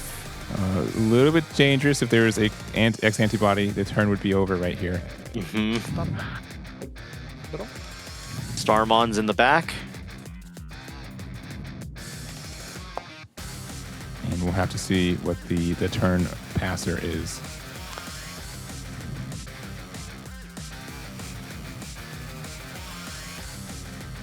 Again, any memory you give your opponent, you can really regret giving them a lot, but there might not be a lot of choices to give them any less than 3 right here. He could potentially cross into another Digimon. I'm just not quite sure how many cards he has in hand right now. That would give us the best idea or estimate what he can cross into. Yeah, a lot of decisions. And honestly, since both decks are so explosive, you know, this next turn for Toki could just be the last turn of the entire tournament. Mm-hmm.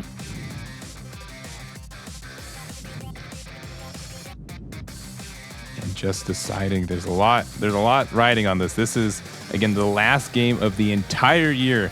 Winner walks away as our 2022 world champion, and you have to make every decision count.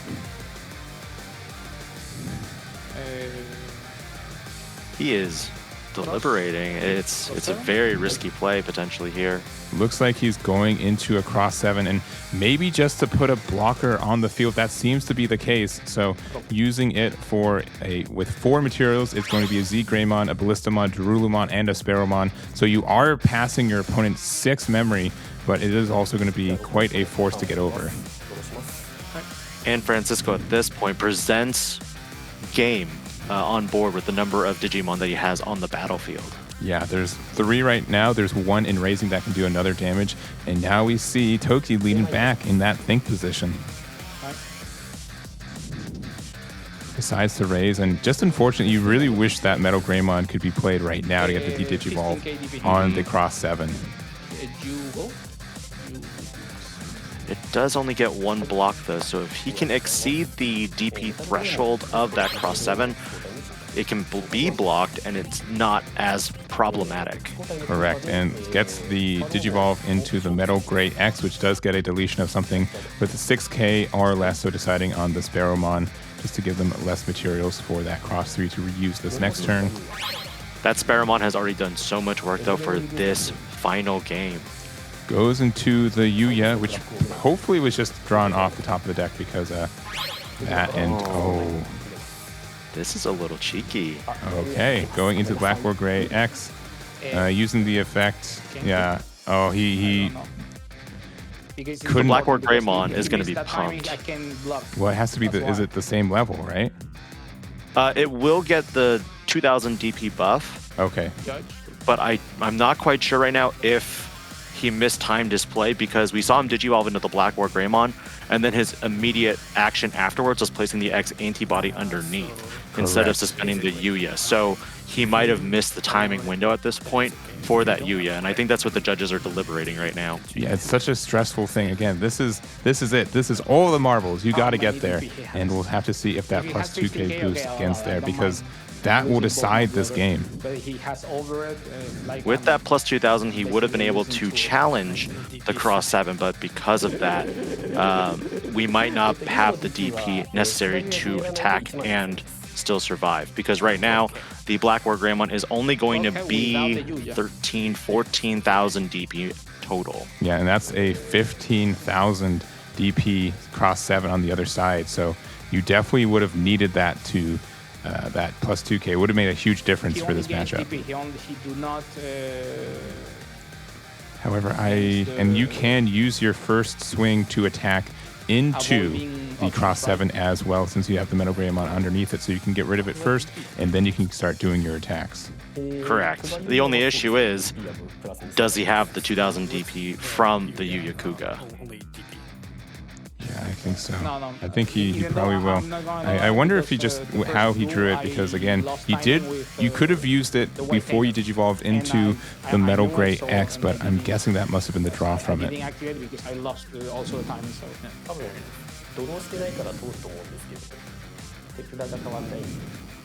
I think they're deliberating still. You will have to see if that Yuya remains suspended or not. If Black War Greymon doesn't attack, we have our answer. We sure do.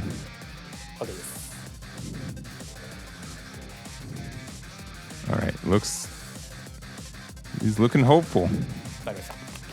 The memory gauge is still set at 0, so no additional actions have been played at this time.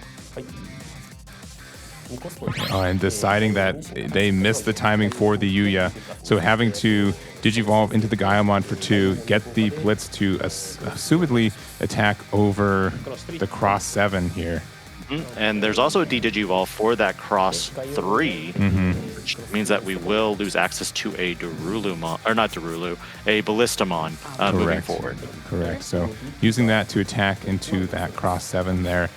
And the best you can do, no defenses over there. And with the Gaiamon on top, you're going to have a hard time even closing out this next turn as well if you're able to get to 1. So we'll have to see how it goes. All right, so start of the next turn, you get the reboot, and you do get the trash of the top security with the Metal Greymon X inheritable. Going down to 3, hits a Omni Shoutmon, and we'll have to see what Francisco gets to do here.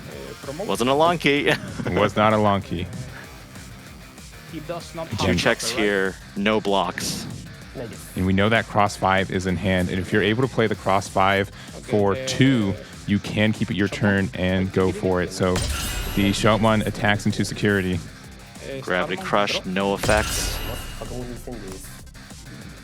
All right, the Agumon, no effects. Can you get a cross 5 out here with enough materials? I think there's enough underneath these Taikis. We're double checking, triple He has all the checking. materials. He has all the materials. There's the Shoutmon, the Ballistamon, the Darulu, Yeah. the Stars, and also the Sparrow. He has enough to go into the cross 5 for 0 memory and do a swing. Oh, but cross 3 is just as good as well. There is the Ballista and the Darulu. You do that for 1. You get to attack 1 more time, and we have a new world champion. It is Francisco from Latin America with that cross heart. That is that. What a game. What a close back and forth. Both players making tiny miscalculations, forcing that game number 3 here, and we have it. We have our world champion. Crossheart takes it 2-1. And that concludes all of our matches for the 2022 Digimon World Finals. What a season it has been.